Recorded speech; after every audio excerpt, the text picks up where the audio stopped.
कल की चर्चा में एक प्रश्न आया था कि भगवान चैतन्य महाप्रभु राधा कृष्ण के अवतार हैं कि कृष्ण है और राधा रानी के भाव में है। और अगर राधा रानी के भाव में हैं, सॉरी, अगर राधा कृष्ण के अवतार हैं तो गदाधर पंडित भी तो राधा रानी के अवतार हैं। तो आज मेरे जब स्वाभाविक सी बातें रिसर्च चलती रही, क्या है क्या है क्या है, फिर जब की बात उसको देखा गया तो सभी भक्तों से भी पूछा है, श्री कृष्ण चैतन्य राधा कृष्ण नहीं अन्य। हमने कल सुना था ना, एक दो हैं लेकिन फिर एक होगा है चैतन्य महाप्रभु के रूप में, तो उसमें कोई संदेह नहीं है कि राधा कृष्ण के सम्मिलित अवतार हैं वो कृष्ण लेकिन राधा रानी के साथ में। एक बात अब आप कहेंगे फिर गदाधर पंडित प्रभु राधा रानी के रूप में क्यों आए, तो प्रश्न ये है कि क्यों नहीं आ सकते। और आपको समझना होगा कि राधा रानी भी के अवतार भी हैं और ललिता जी के भी अवतार हैं। कृष्ण कवि करनापुर जी इसको गौर गणोदेश दीपिका में समझाते हैं। तो आप और अभी एक और भी पार्षद हैं, वह भी ललिता जी के अवतार हैं। तो जो भौतिक इक्वेशन है कि मैं यहाँ बैठा हूँ वहां नहीं बैठा, वो अब आध्यात्मिक इसमें नहीं बिठा सकते हैं। अभी तक ये नहीं पता चल पाया है एटलीस्ट मुझको कि क्यों ऐसा है, लेकिन ऐसा है, इसको वैसे स्वीकार कर लेना चाहिए। अब हम आगे बढ़ते हैं। आपको मैं थोड़ा सा रिवाइज करा दूंगा, श्लोक आपके सामने दिखते जा रहे हैं, मैं फटाफट रिवाइज कर रहा हूँ, जल्दी से रिवाइज कर रहा हूँ। कल हमने क्या पढ़ा था? पहले श्लोक में हमने 6 तत्वों को प्रणाम किया था, गुरु वैष्णव और भगवान को सामान्य प्रणाम किया पहले वाले में। उसकी ही पहले और दूसरे की व्याख्या अध्याय में होगी डिटेल में, अभी केवल 14 श्लोकों को बता रहे हैं। दूसरे श्लोक में नित्यानंद प्रभु और चैतन्य महाप्रभु को जो भगवान है उनको विशेष रूप से नमस्कार किया। उसके बाद तीसरे में वस्तु निर्देश किया गया कि जो उपनिषद में ब्रह्म के रूप में निरूपित है, जो परमात्मा सभी के हृदय में है और जो षडैश्वर्य पूर्ण भगवान वे कोई और नहीं, स्वयं श्री चैतन्य महाप्रभु हैं, भगवान कृष्ण है, जो कि स्वयं भगवान श्री कृष्ण है। और चौथे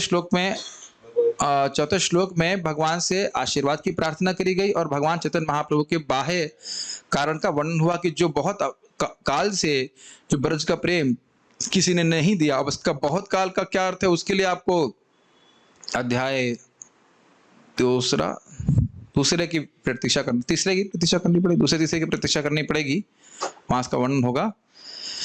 लेकिन बहुत काल तक जो भगवान का ब्रज का प्रेम नहीं दिया गया भगवान के द्वारा, उसको देने के लिए कलयुग में अपनी करुणा से श्रीमद चैतन्य महाप्रभु आए। ये उनके बाह्य कारण था और वो देखने में उनकी जो कांति थी वह तप्त कांचन से भी अधिक दीप्तिमान थी। और वो क्या आशीर्वाद दिया कि आपकी हृदय रूपी गुफा में सदा ही श्रीमद चैतन्य महाप्रभु स्फुरित हो। तो मंगलाचरण के 3 भाग होते हैं, नमस्कार, वस्तु निर्देश और आशीर्वाद। तो ये 3 हमने कवर किया था, ठीक है। उसके बाद श्लोक क्रमांक 5 और 6 में उनके आंतरिक कारण था आने का, जिसमें बताया था कि राधा कृष्ण का प्रेम उनकी लादनी शक्ति की वृत्ति है और राधा और कृष्ण एक आत्मा है, लेकिन अनादिकाल से 2 भेद हैं। भेद में ही देह का भेद है। राधा कृष्ण स्वरूप से 2 अलग दिख रहे हैं, लेकिन चैतन्य महाप्रभु के रूप में जो जाने जाते हैं उनके रूप में वह एक होकर फिर से प्रकट हुए हैं। वह भगवान कृष्ण श्रीमती राधा रानी के भाव और द्युति को लेकर के प्रकट हुए हैं। द्युति का अर्थ होता है उनकी अंग कांति। क्यों प्रकट हुए हैं, अगर ये प्रश्न हो तो उसको 6ठे श्लोक में बताया गया कि श्रीमती राधा रानी की प्रेम की क्या महिमा है और वो मेरी मधुरता को, भगवान कृष्ण की मधुरता को किस प्रकार से आस्वादन करती हैं, वो जानना चाहते थे। और जब वो आस्वादन करती हैं तो उन्हें क्या सुख अनुभव होता है, ये भगवान कृष्ण के मन में क्या था, लोभ जग गया जानने का।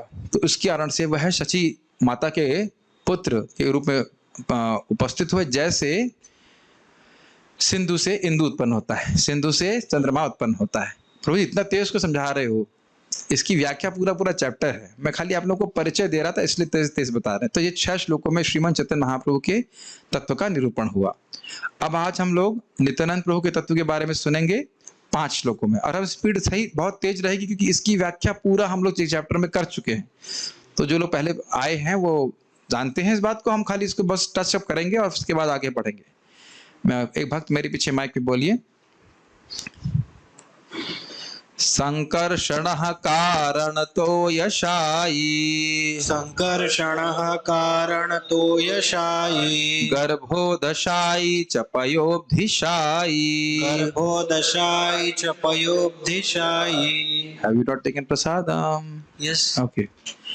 शेषश्च यस्यांश कलः स नित्या शेषश्च यस्यांश कला स नित्या नंदाख्य रामः शरणं ममास्तु। नंदाख्य राम शरणं ममस्तु। तो उसका अनुवाद पढ़ लेते हैं पहले। श्री नित्यानंद राम मेरे सतत स्मरण के विषय बने। संकर्षण, शेषनाग तथा विभिन्न विष्णु भगवान जो कारण समुद्र, गर्भ समुद्र तथा क्षीर समुद्र में शयन करते हैं, वे इनके अंश तथा अंशों के भी अंश हैं, यानी कला। संस्कृत देख लीजिए। संकर्षण, संकर्षण भगवान कृष्ण से सबसे पहले विस्तारित होते हैं बलराम जी, और बलराम जी से आगे विस्तार होते हैं संकर्षण, प्रद्युम्न, अनिरुद्ध और वासुदेव। और वही संकर्षण फिर आगे विस्तारित करते हैं चतुर्व्यूह के रूप में, और उसमें वहां पे संकर्षण आते हैं, फिर उन संकर्षण से महाविष्णु आते हैं। तो ये संकर्षण जो है कि इनके अंश हैं नित्यानंद प्रभु के, बलराम जी के। कारण तो ईशाई आप तो समझते ही होंगे, कारण सागर में रहने वाले कारण कारणोदकाशाई विष्णु महाविष्णु, तो पहचानते ना? ठीक है। गर्भोदशाई, गर्भ सागर ब्रह्मांड के गर्भ में रहने वाले विष्णु। पयोबधिशाय, पय मतलब दूध, क्षीर सागर में रहने वाले क्षीरोदकाश विष्णु। हरे कृष्णा, वेलकम। यस। शेष, शेषनाग, तो ये 5 लोग, संकर्षण भगवान, कारणोदकाश विष्णु, गर्भोदकाश विष्णु, क्षीरोदकाश विष्णु और शेषनाग, जिनके कला हैं वे नित्यानंद जो नित्यानंद राम के रूप में प्रसिद्ध हैं। नित्यानंद आख्य, आपने एक शब्द सुना है प्रख्यात, जो बहुत जाना जाता है, आप समझ में आया? नित्यानंद आख्य मतलब जो नित्यानंद के रूप में जाने जाते हैं, प्रसिद्ध हैं नित्यानंद राम के रूप में। वो राम, वो बलराम मेरी शरण है। स्पष्ट है? तो ये इससे नित्यानंद प्रभु का तत्व समझ में आया। इसकी व्याख्या कब होगी? इसकी व्याख्या हम नहीं करेंगे। क्यों नहीं करेंगे? क्योंकि इसकी व्याख्या हमने पहले कर दी है। ठीक है। मायातीते व्यापी वैकुंठ लोके, मायातीते व्यापी वैकुंठ लोके पूर्णैश्वर्ये श्री चतुर्व्यूह मध्ये, पूर्णैश्वर्ये श्री चतुर्व्यूह मध्ये रूपम यस्योद्भाति संकर्षणाख्यम, रूपम यस्योद्भाति संकर्षणाख्यम तम श्री नित्यानंद रामं प्रपद्ये। तम श्री नित्यानंद रामं प्रपद्ये। अनुवाद पहले पढ़ता हूँ। मैं उन श्री नित्यानंद राम के चरण कमलों की शरण ग्रहण करता हूँ, जो चतुर्व्यूह वासुदेव, संकर्षण, प्रद्युम्न और अनिरुद्ध के मध्य संकर्षण के नाम से विख्यात हैं। वे भौतिक सृष्टि से परे वैकुंठ लोक में निवास करते हैं और समस्त ऐश्वर्यों से युक्त हैं। श्लोक देख लीजिए वापस। मायातीते व्यापी वैकुंठ लोके, माया के परे वैकुंठ लोक व्याप्त है, माने कि माया का कोई प्रभाव वैकुंठ लोक में नहीं होता है। पूर्ण ऐश्वर्य श्री चतुर्व्यूह मध्य, जैसे मैंने आपको बताया भगवान कृष्ण से पहले विस्तार है बलराम जी, और उनके विस्तार है वासुदेव, संकर्षण, अनिरुद्ध और प्रद्युम्न। तो बलराम जी उन चतुर्व्यूह में संकर्षण के नाम से जाने जाते हैं, ये तत्व है उनका, और वह षड ऐश्वर्य पूर्ण भगवान है। रूपम यस्य उद्भाति संकर्षणाख्यम, जो जिनका रूप जो है संकर्षण के रूप में प्रसिद्ध है, वह आ सकते हैं आप, बैन नहीं है क्लास के लिए, आइए। ठीक। उन श्री नित्यानंद राम को मैं प्रणाम कर रहा हूं। नित्यानंद राम चतुर्व्यूह में, जो चतुर्व्यूह 4 प्रकार के विष्णु हैं, उनमें संकर्षण के नाम से प्रसिद्ध है। एक भक्त बोल रहे थे, हम तो सोचते थे एक ही विष्णु है, अभी 3 विष्णु, अब और कितने विष्णु सुनने पड़ेंगे? तो समझना होगा कि सारे विष्णु ही हैं। आप समझ रहे हैं? वासुदेव, संकर्षण, प्रद्युम्न, अनिरुद्ध, ये सब विष्णु तत्व ही हैं, ये अलग तत्व नहीं है। ठीक है। तो इस प्रकार से, तो ये नित्यानंद प्रभु है। ओके, ये नित्यानंद प्रभु के अवतार है। तो इससे आप समझ लेना चाहिए कि नित्यानंद प्रभु अगर कहीं मस्ती कर रहे हैं, मस्ती बहुत करते हैं, वो बहुत मजाक करते हैं, तो समझ लेना चाहिए कि नहीं, संकर्षण भगवान उनके अंश है। ठीक है कि नहीं? अच्छा, जो लोग पहली बार सुन रहे हैं, मैं जान रहा हूं कि आप एक्सपेक्ट कर रहे होगे कि आप एक्सप्लेनेशन क्यों नहीं दे रहे हो, क्योंकि मेरा उद्देश्य यहाँ एक्सप्लेनेशन इन श्लोकों को देना का नहीं है। मैं चाह रहा हूं कि हम जो पहले 2 श्लोक है उनकी व्याख्या करें, जिसकी चैप्टर 1 में हो चुकी है। इसके लिए हम लोग इस पे पूरा अध्याय को पूरा पढ़ा चुके हैं, जितना डिटेल में संभव हुआ था। चैप्टर नंबर 5 उसकी फाइल सबके पास अवेलेबल हैं इसी ग्रुप में। अगर आप हैं श्री चैतन्य चरितामृत में, डिस्को लाइट क्यों हो रही है? What is this? क्या नित्यानंद प्रभु चाहते हैं मेरी व्याख्या नहीं कर रहे हो? लाइट काट दूंगा मैं। जानते नहीं मेरा अंश संकर्षण भगवान है, क्या कर रहे हो, फूंक से उड़ा दूंगा। ठीक है, तो ये आप वहां पर श्रवण कर सकते हैं। देखिए मैं आपको सही बता रहा हूँ, मैं जिंदगी में एक बार पहली बार क्लास दे रहा हूँ, चलिए आखिरी बार क्लास दे रहा हूँ चैतन्य चरितामृत में, क्योंकि मेरे पास अवकाश ही नहीं, इतना पढ़ाना है कि दोबारा नहीं पढ़ा पाऊंगा। तो जो क्लास लाइव नहीं सुनेगा उसको रिकॉर्डिंग से संतुष्ट रहना पड़ेगा। एटलीस्ट मैं नहीं पढ़ा पाऊंगा कि इतना सारा विस्तार है, भागवत पढ़ाना है, ये पढ़ाना, और यहाँ भी हम तात्पर्य नहीं ले पा रहे हैं। तो इसलिए मैं खाली आप लोग को इंट्रोड्यूस करा रहा हूँ ताकि जब पढ़ें तो आपको थोड़ा सुविधा रहे पढ़ने में। 2 श्लोक देख लिए नित्यानंद प्रभु के संबंध में। 9वां श्लोक देखिए। माया भर्त जांड संघाश्रयांगः, माया भर्ता जांड संगाश्रयांगः, शेते साक्षात् कारणाम्बोधि मध्ये, शेते साक्षात् कारणाम्बोधि मध्ये, यस्यैकांशः श्रीपुमानादिदेव, यस्यैकांशः श्रीपुमानादिदेव, तं श्रीनित्यानन्द रामं प्रपद्ये। तं श्रीनित्यानन्द रामं प्रपद्ये। मैं श्री नित्यानंद राम के चरणों में पूर्ण नमस्कार करता हूँ, जिनके अंश रूप कारणोदकशाय विष्णु कारण समुद्र में शयन करने वाले आदि पुरुष हैं, माया के पति हैं और समस्त ब्रह्मांडों के आश्रय हैं। जरा देख लीजिए संस्कृत को। माया भर्ता, भर्ता मतलब स्वामी, पति, माया के पति हैं जो भर्त भर्त भर्त भर्तज अंड संघाश्रया, अंग अंड संघ आश्रय, अंड मतलब ब्रह्मांड, संघ मतलब समूह और आश्रय, जो ब्रह्मांडों के समूह के आश्रय हैं। अंग किसके अंग हैं? नित्यानंद प्रभु के अंग। शेते साक्षात कारणाम्बोधि मध्य, शेते मतलब सोते हैं, जो साक्षात कारण सागर में, कारणाम्बोधि मध्य, कारण सागर के मध्य में सोते हैं। एकदम हिंदी जैसा है, बिल्कुल कठिन नहीं है।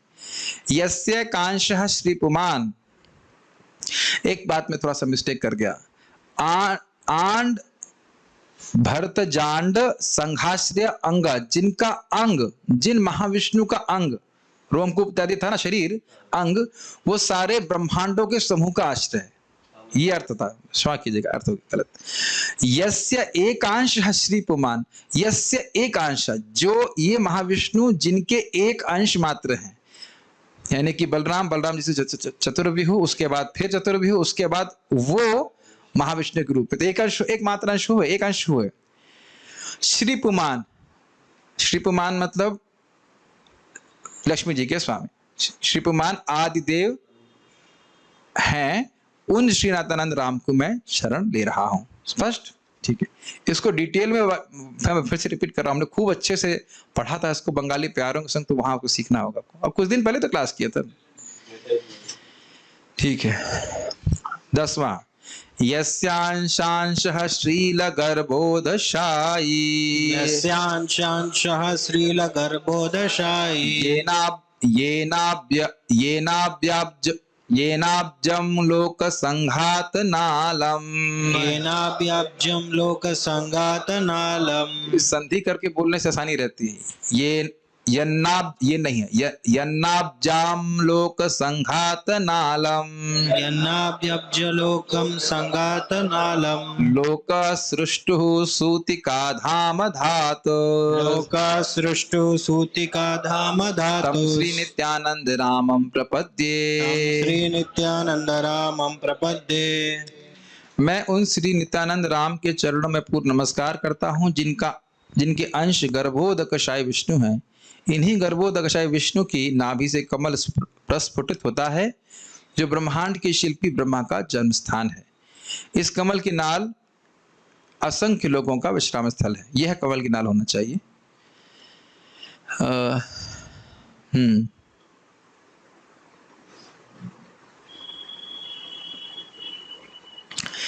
यस्य अंशांशः, यस जिनके अंश के अंश, नित्यानंद प्रभु के अंश हैं महाविष्णु, और उनके अंश हैं, उनके विस्तार हैं गर्भोदकशाय विष्णु। यस्यांशांशः श्रील गर्भोदशाई, अरे भाई इको मत कीजिए, क्या है? विरह कातर आजुहावास्त्र से आपके कातर, विरह में कातर होकर मोबाइल भी प्रतिध्वनि करने लगे। ठीक है कि नहीं? यस्यांशांशः, समझ में आ रहा है? यस जिनके अंश के अंश, बलराम जी के अंश या नित्यानंद प्रभु के अंश हो गए महाविष्णु, उनके अंश हो गए श्रील गर्भोदशाई। गर्भोदशाई समझ में आता है? अब जो क्लास में रोज आते हैं वह तो समझ में आएंगे, लेकिन जो ट्यूशन पढ़ने चला जाएगा उसको कुछ समझ में नहीं आएगा। कोई बात नहीं, पढ़ना है, कोई दिक्कत नहीं, पढ़ना चाहिए, पढ़िए पढ़िए, कोई दिक्कत नहीं, लेकिन अब रोज जब आएंगे तो समझ में आ रहा होगा, बहुत आसान लग रहा होगा। गर्भोदशाई मतलब ब्रह्मांड में शयन करने वाले गर्भोदशाई विष्णु। कोई बात नहीं, वैसे विरोध कर रहा था। पढ़ो बेटा, ट्यूशन पढ़ो, कोई दिक्कत नहीं, ठीक है। जिनकी नाभि के अब्ज, जिनकी नाभि के नाभजम, अब्ज मतलब हुआ जल, कमल हुआ। अब क्या लिखा हुआ यहाँ पे? कमल, नाभि आब्जम, कंफ्यूज करते हो आप क्लास में। यन नाभ आब्जम, जिनकी नाभि से उत्पन्न हुए कमल से लोक संघात नालम, जो कमल की नाल थी उसमें सारे लोक समूह इत्यादि थे। आज मेरे पास समय नहीं था फोटो दिखाने का, क्योंकि फोटो हम पहले ही दिखा चुके हैं, बहुत बार फोटो दिखा चुके हैं, तो खाली एक्सप्लेन कर रहे हैं। लोक सृष्टु, लोकों की सृष्टि करने वाले ब्रह्मा जी, उनका ये कमल क्या हो गया? सूतिका धाम। सूतिका ग्रह समझते हैं, जब बच्चे को जन्म दिया जाता है, तो भगवान के बच्चे का जन्म, या कह सकते हैं ब्रह्मा जी जो भगवान के बच्चे हैं उनका सूतिका ग्रह क्या है? वो कमल ग्रहण कर रहे हैं, तो वो कमल ब्रह्मा जी के सूतिका ग्रह हो गया, सूतिका धाम हुआ। तम श्री नित्यानंद रामम प्रपद्ये, मैं उन नित्यानंद राम की शरण में हूं। तो नित्यानंद प्रभु को यहाँ पे मस्ती करते हुए, कौतुक करते हुए नहीं, भ्रमित नहीं होना है, इसलिए तत्व समझना बहुत जरूरी है। अच्छा, क्योंकि आगे चैतन्य में आप देखेंगे नित्यानंद प्रभु कहेंगे, जब महाप्रभु ने संन्यास लिया तो उनको प्रसाद के लिए अद्वैताचार्य जी ने न्योता दिया, तो महाप्रभु कहते हैं इतना सारा प्रसाद कौन खाएगा? और नित्यानंद प्रभु कहते हैं बस इतना ही, 3 दिन से भूखा हूं मैं, मुझे लगता है आज ही फास्टिंग करनी पड़ेगी। इस प्रकार से वो विनोद कर रहे हैं, बहुत विनोद करते थे। ऐसे नित्यानंद प्रभु के संग, महाप्रभु के संग नित्यानंद प्रभु, जब महाप्रभु ने संन्यास ले लिया तो गए, पुरी जा रहे थे, तो महाप्रभु थोड़ा आगे निकल गए तो एक दंडभंगा नदी है, तो वहां पे नित्यानंद प्रभु ने उनका दंड तोड़ दिया। क्यों तोड़ दिया? कि ये दिखाने के लिए कि महाप्रभु को कोई संन्यास के चिन्ह धारण करने की जरूरत नहीं, तो वो तो पहले से ही परमहंस आश्रम में भगवान है। तो महाप्रभु ने कहा कि आपने ऐसे क्यों किया? तो उन्होंने कहा कौन सा दंड, कौन सा दंड? और अच्छा वो दंड, हाँ वो मैं उस पर खड़ा था और वो मेरे भार को सहन नहीं पाया, वो सहन नहीं हो पाया, वो टूट गया, मैंने नदी में फेंक दिया। अब बड़े भाई हैं, क्या करेंगे? तो महाप्रभु बहुत गुस्सा हुए, कहते हैं मेरे एक सन्यासी होने के नाते मेरे पास एक ही वस्तु थी, तुमने तोड़ दिया, अब मैं आगे जा रहा हूँ, तुम्हारे साथ में नहीं जाऊंगा, या तुम आगे जाओगे मैं पीछे, मैं तो मैं आगे जाऊंगा, बताओ क्या करना है? तो कहा ठीक है आप आगे जाइए, हम पीछे पीछे जाएंगे।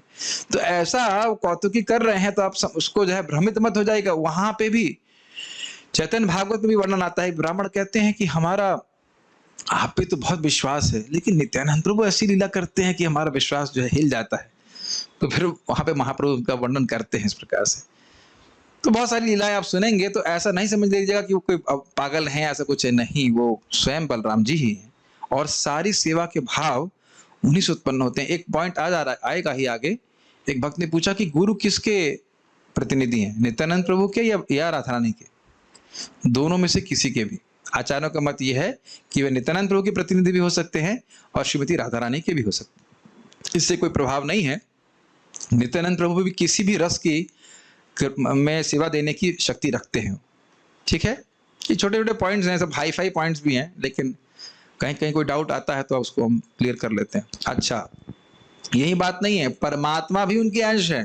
देखिए 11वें में, यानी कि 7, 8, 9, 10 और 11 ये नित्यानंद प्रभु के रूप तत्व का वर्णन है।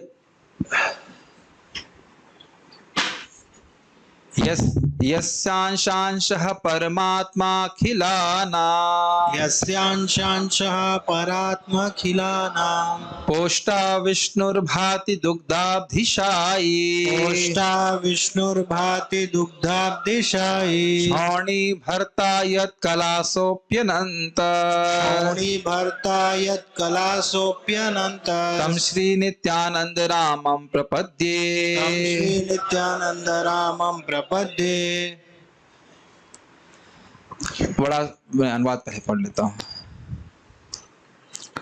मैं उन श्री नित्यानंद राम के चरण कमलों में सादर नमस्कार करता हूं, जिनके गौण अंश क्षीर सागर में शयन करने वाले विष्णु हैं। वे क्षीरोदकशाय विष्णु ही समस्त जीवों के परमात्मा और समस्त ब्रह्मांडों के पालक हैं। शेषनाग उनके अंशांश हैं। तो देखिए, ओके, यस्य अंशांश अंशांशः, पिछले वाले में क्या सुना था? यस्य अंश अंश, तो उनके अंश कौन है? महाविष्णु। फिर उनके अंश कौन है? गर्भोदकशाय विष्णु। और उनके अंश कौन है? क्षीरोदकशाय विष्णु। तो वो कौन है? परात्म खिलानाम, सभी अखिल, अखिल मतलब सभी जीवों के परमात्मा हैं। ठीक है, क्षीरोदकशाय विष्णु। पोष्टा हैं, यानी कि पालक हैं। पुष्ट, पोष्टा, पालक हैं। विष्णु हैं, विष्णु भांति दुग्धाब्दिशाय, विष्णु के समान, विष्णु के रूप में वह दुग्ध, दुग्ध मतलब होता है दूध, क्षीर सागर में शयन करने वाले हैं। किसके? भगवान नित्यानंद प्रभु के अंश के अंश के अंश। अब आप लोग सोच रहे होंगे तब तो परमात्मा बड़े कमजोर हो जाते होंगे। भगवान में ऐसा नहीं धारणा करनी चाहिए कि अंश के अंश होंगे तो परमात्मा तो कमजोर होंगे। 1 - 1, एक बार ट्यूशन पढ़ने जाती हूँ ना, नाम भूल के आप, हलादिनी माता जी, एक लड़की का नाम क्या है? खुशी। हाँ, ये बता बेटा 1 - 1 कितना होता है? अरे फेल हो गई आप। आप कहाँ बैठी हैं और कौन प्रश्न कर रहा है, इस पे ध्यान देना होगा। आपका मैथमेटिक्स के टीचर प्रश्न नहीं कर रहा है। आध्यात्मिक जगत में, चलिए पीछे प्रश्न कर देते हैं। आपको तो पता ही है, केशव सखा प्रभु 1 - 1 = 1। देखो, सीए होने के बाद मैथमेटिक्स नहीं आई इनको। इनको कैसे सेवा देंगे हम सीए की? आपको इतना भी नहीं आता है, 1 - 1 = 1 बताते हो। प्रभु जी एक बात करो, ये बताओ कि आध्यात्मिक प्रश्न है कि भौतिक प्रश्न है? भौतिक प्रश्न है तो 1 - 1 1 चेक कर रहा था, 1 - 1 0। लेकिन अगर आध्यात्मिक प्रश्न है तो 1 - 1 1। तो ऐसा नहीं सोचना चाहिए कि परमात्मा बेचारे कमजोर हो गए, अब क्या करें, ऐसा नहीं है। वही गर्भोदकशाय विष्णु है, वही महाविष्णु, बस थोड़ा कार्य अलग तरह से कर रहे हैं। ठीक है, भगवान से भगवान आते हैं तो भगवान कुछ कमजोर नहीं होते। हाँ, वो अपने को विस्तार करते हैं तो उससे कुछ प्रयोजन होता है, उस कार्य करने के लिए, उस कार्य को करने के लिए उतनी ही शक्ति प्रस्तुत करते हैं। जैसे हमारे हृदय में बैठ करके ब्रह्मांडों को बाहर निकालने की जरूरत नहीं है। आप समझ में आया आपको? ऐसा नहीं कि क्षीरोदकशाय विष्णु अपने रोमकूपों से ब्रह्मांड बाहर नहीं निकाल सकते, वो यह भी कर सकते हैं, ब्रह्मांड के अंदर और ब्रह्मांड निकाल सकते हैं, लेकिन उसकी आवश्यकता नहीं है। केवल वह उपद्रष्टा अनुमंता के रूप में, परमात्मा के रूप में हृदय में है। थोड़ा बहुत मैं आपको तत्व बताता चल रहा हूं कि भगवान के किसी विष्णु स्वरूप में दूसरे विष्णु स्वरूप से कम शक्ति नहीं होती।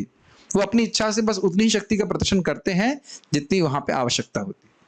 ठीक है। छौणी भरता, छौणी का अर्थ हुआ जो पृथ्वी को धारण करने वाले हैं। छौणी भरता यत कला सोप्य अनंतस, ये अनंत शेष के बारे में बोलना है। तो इनके जो अंश हैं, परमात्मा के अंश ही है अनंत शेष, या नित्यानंद प्रभु के अंश हैं अनंत शेष। तम श्री नित्यानंद रामम प्रपद्ये, मैं उन श्री नित्यानंद राम की शरण में हूं। तो कौन कौन है उनके अंश? संकर्षण भगवान, महाविष्णु, गर्भोदकशाय विष्णु, क्षीरोदकशाय विष्णु और अनंत शेष। 5 लोग उनके अंश हैं। तो आप समझ सकते हैं कि भले नित्यानंद प्रभु यहाँ घर घर जाकर बोल रहे हैं प्लीज हरे कृष्णा कीजिए, हम नहीं करेंगे, तो समझ लीजिए कि हैं बहुत नम्र लेकिन हैं बहुत बड़े व्यक्ति। ठीक है। तो 5 श्लोकों में हमने नित्यानंद प्रभु के बारे में समझा। अब हम लोग 12 और 13 में श्रील अद्वैत आचार्य जी के बारे में पढ़ेंगे। इनके पर भी प्रवचन हो चुका है, तो व्याख्या तो आप नहीं एक्सपेक्ट कीजिए, केवल परिचय अनुभव की एक्सपेक्ट कीजिए। महाविष्णुर्जगत कर्ता, महाविष्णुर्जगत्कर्ता, मायया यः सृजत्यदः, मायया यः सृजत्यदः, तस्यावतार एवायम्, तस्यावतार एवायम्, अद्वैताचार्य ईश्वरः, अद्वैताचार्य ईश्वरः। अद्वैत आचार्य महाविष्णु के अवतार हैं, जिनका मुख्य कार्य माया की क्रियाओं द्वारा भौतिक जगत की सृष्टि करना है। महाविष्णुर जगत कर्ता माया यह सृजत अदः, महाविष्णु हैं, वो महाविष्णु हैं, महाविष्णु के अवतार हैं। जगत कर्ता मतलब जगत के बनाने वाले हैं। माया यह सृजति अदः, जो इस माया के द्वारा इस जगत की सृष्टि करते हैं, भौतिक माया के द्वारा, स्वाभाविक सी बात है। तस्य अवतार एवा अयम, अयम अद्वैताचार्य, ये अद्वैताचार्य जी उन्हीं के अवतार हैं। किनके अवतार हैं? महाविष्णु के, जो जगत के कर्ता हैं और माया के द्वारा जगत की सृष्टि करते हैं। और कोई व्याख्या नहीं मिलेगी यहाँ। व्याख्या के लिए आप क्लास सुनिए। वो अद्वैताचार्य हैं, देखने में तो लग रहा है बुढ़े हैं, आप कहेंगे अरे भगवान विष्णु तो बुढ़े होते नहीं कभी, तो अद्वैताचार्य जी कैसे वृद्ध हो गए? अद्वैताचार्य जी को तो भगवान ने स्वयं ही वरदान दिया चैतन्य महाप्रभु ने कि आपको कभी वृद्धावस्था बाधित नहीं करेगी। तो देखने में लग रहा है कि दाढ़ी है कुछ, लेकिन खूब नाचते हैं, पूरी रात नाच रहे हैं, कोई दिक्कत नहीं है। वो तो भगवान की एक लीला मात्र है। तो अद्वैताचार्य जी एक जगह कहीं बोल रहे थे कोई भक्त कि केवल महाप्रभु ने अद्वैताचार्य जी को ही दाढ़ी रखना अलाउड किया है, क्योंकि वो बड़े थे इसलिए कुछ नहीं कहा। अरे आपकी है दाढ़ी, सॉरी, आपकी तरफ कोई कटाक्ष नहीं था, लेकिन महाप्रभु को दाढ़ी पसंद नहीं है। सनातन गोस्वामी भी जो उनके मुख्य शिष्य हैं, साक्षात शिष्य हैं, जिनको स्वयं महाप्रभु ने 2 महीना शिक्षा दिया, 2 महीना, कैन यू इमेजिन? आप लोग कहेंगे प्रभु जी रोज क्लास क्यों करते हो? महाप्रभु ने 2 महीना शिक्षा दिया, 2 महीना। तो वह भी जब महाप्रभु से पहली बार मिले तो बोले छौर कराओ, छौर समझते हैं, शेव करा के रखो। अब इस ऑब्वियसली ये पुरुषों के लिए है, माता जी इसके लिए नहीं है, लेकिन बाल पे ध्यान है महाप्रभु का ठीक है, बाल, आपकी बाल और दाढ़ी पे ध्यान है महाप्रभु का। तो ये मत सोचिएगा कि कोई समान व्यक्ति है, क्या कह रहे हैं, ईश्वर है, समर्थ है, ठीक है, अद्वैताचार्य जी के तत्व। और अब वे कह रहे हैं कि अद्वैत, अच्छा इनको अद्वैत क्यों कह रहे हैं और इनको आचार्य क्यों कह रहे हैं, इसकी व्याख्या 13वें श्लोक में कर रहे हैं। अद्वैतम हरिणाद्वैतात्, अद्वैतम हरिणाद्वैतात्, आचार्यम भक्ति शंसनात्, आचार्यम भक्ति शंसनात्, भक्तावतारम ईशं तम, भक्तावतारम ईशं तम, अद्वैताचार्यमाश्रये, अद्वैताचार्यमाश्रये। हरि अर्थात परमेश्वर से अभिन्न होने के कारण वे अद्वैत कहलाते हैं और भक्ति संप्रदाय का प्रचार करने के कारण वे आचार्य कहलाते हैं। वे भगवान के भक्तों के स्वामी तथा भक्तावतार हैं, अतएव मैं उनकी शरण ग्रहण करता हूँ। श्लोक देखिए, अद्वैतम हरिणा अद्वैतात्, इनको अद्वैत क्यों कहते हैं? क्योंकि ये हरि से, भगवान हरि से अभिन्न है। कौन? अद्वैत आचार्य। किनके अवतार हैं? महाविष्णु के। और इन्हें आचार्य क्यों कहते हैं? आचार्य भक्ति शंसनात्, प्रशंसा सुना है आपने, शंसा मतलब वर्णन करना कह लीजिए। तो आचार्य भक्ति शंसनात्, आचार्य इसलिए है क्योंकि इन्होंने सारे जितना भी कोई प्रवचन किया उसमें भक्ति को ही स्थापित किया और अपने आचरण से भी भक्ति को ही स्थापित किया। भक्तावतारम, लेकिन वह भक्त के अवतार के रूप में है। लेकिन ईशम तम, ईशम तम मतलब, एक मिनट रुकिएगा, ईशम का अर्थ है उन परम भगवान को, यही भगवान को, अद्वैताचार्य जी को अद्वैत आचार्य आश्रय, वे मेरे आश्रय हैं। ये कृष्णदास कविराज गोस्वामी कह रहे हैं, ठीक है। आप 14वां श्लोक, लेकिन ये मत सोचिए क्लास समाप्त हुई है, अभी तो क्लास शुरू होगी। 14 श्लोकों से तो आपका इंट्रोडक्शन हो रहा था, अब क्लास शुरू होना चालू हो जाएगी। लेकिन अब कठिन नहीं होगा, ज्यादा संस्कृत नहीं, उसके बाद बंगाली है। पंचतत्व, ये 14वां श्लोक भगवान के 5 तत्वों का निरूपण करता है। पंचतत्वात्मकं कृष्णं, पंचतत्वात्मकं कृष्णं, भक्तरूप स्वरूपकं, भक्तरूप स्वरूपकं, भक्तावतारं भक्ताख्यं, भक्तावतारं भक्ताख्यं, नमामि भक्त शक्तिकं, नमामि भक्त शक्तिकं। इसका मैं केवल अनुवाद पढ़ रहा हूँ। मैं उन परमेश्वर कृष्ण को सादर नमस्कार करता हूं जो अपने भक्त रूप, भक्त स्वरूप, भक्तावतार, शुद्ध भक्त और भक्त रूपी, भक्त शक्ति रूपी लक्षण से अभिन्न है। अब इसकी व्याख्या मैं इसलिए नहीं कर रहा हूं क्योंकि ये तो बिल्कुल आगे जाके आएगा, मतलब 6ठे अध्याय के बाद में इसका आएगा, तो उसकी व्याख्या वहीं करेंगे अब जब होगा। अभी तो हम अब वापस हम लोग यहाँ पे आ जाते हैं श्लोक क्रमांक 15 पे। 15वां फाइल के लिए आप लोग कृपया दूसरी फाइल को खोलिए, पार्ट 2 को। नहीं खुला है फाइल। यहाँ पे इन 3 श्लोकों में वे मदन मोहन जी को, राधा गोविंद जी को और गोपीनाथ जी को प्रार्थना अर्पित कर रहे हैं, ठीक है। मदन मोहन जी हैं वही राधा कृष्ण ही हैं, लेकिन मदन मोहन जी संबंध के विग्रह हैं, जीव को वह माया से मुक्त करते हैं। गोविंद देव जी अभिधेय के विग्रह हैं, जीव को कृष्ण की सेवा में नियोजित करते हैं। और गोपीनाथ जी परम लक्ष्य है, परम प्रयोजन है। अब बहुत ज़्यादा व्याख्या करने का यहाँ पे संभावना है नहीं है, लेकिन हम लोग प्रथम और दूसरे श्लोक की व्याख्या करने पे फोकस कर रहे हैं। इनकी व्याख्या भी आगे फिर से आएगी, इसलिए मैं अभी रुक नहीं रहा हूँ। फिर से कब आएगी? आगे 7वें अध्याय के आरंभ। मेरे पीछे बोलिए। और इनको बोलना जरूर सीखना पड़ेगा क्योंकि हम रोज पारायण करने वाले हैं, फाइल तैयार है, तो उससे आप नहीं बच सकेंगे। ठीक है। जयताम सुरतौ पंगो, जयताम सुरतोर्पंगो, मंदिर मतेर गति, मम मंद मतेर्गति, मत सर्वस्व पदाम्भोजौ, मत्सर्वस्व पदाम्भोजो, राधा मदन मोहनौ, राधा मदन मोहनौ। सर्वथा दयालु राधा तथा मदन मोहन की जय हो। मैं पंगु तथा कुबुद्धि हूँ, फिर भी वे मेरे मार्गदर्शक हैं और उनके चरण कमल मेरे लिए सर्वस्व है। जयताम सुरतौ, देखिए यहाँ पे भी द्विवचन का प्रयोग हो रहा है, श्री राधा मदन मोहन। तो जयताम सुरतौ, जय हो उन दोनों की, श्री राधा जी की और मदन मोहन जी की। सुरतौ का अर्थ यहाँ पे बहुत कृपालु हैं अथवा माधुर्य प्रेम में अनुरक्त हैं। तो दो अर्थ यहाँ पे रखे गए हैं। पंगो, पंगु का मतलब समझ रहे हैं, मैं पंगु हूँ, चल नहीं, मेरी बुद्धि बहुत गड़बड़ है।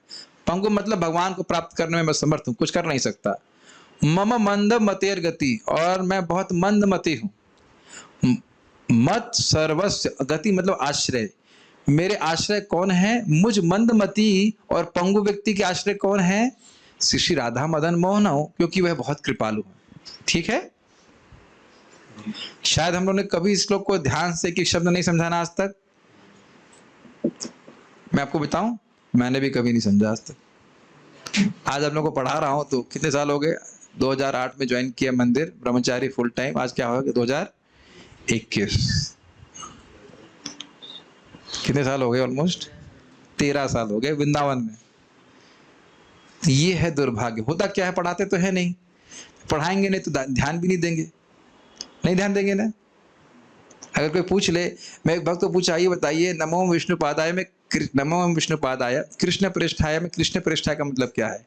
कई साल तक तुम तो यही समझते रहे कृष्ण पृष्ठाय मतलब जिन्होंने कृष्ण को पूरे जगत में स्थापित किया। लेकिन कृष्ण पृष्ठाय का मतलब होता है जो जगत में कृष्ण को बहुत प्रिय है। तो ऐसे हमारा जीवन नहीं कटना चाहिए, समझना चाहिए। मत सर्वस्व पदाम्बोजौ, पद अम्बुज, जिनके चरण कमल, जिनके दो चरण कमल, जिन दोनों के चरण कमल, श्री राधा कृष्ण, राधा मदन मोहन के चरण कमल ही मेरे आश्रय हैं और मेरा सब कुछ है। मत सर्वस्व, मेरे सब कुछ है। ठीक है।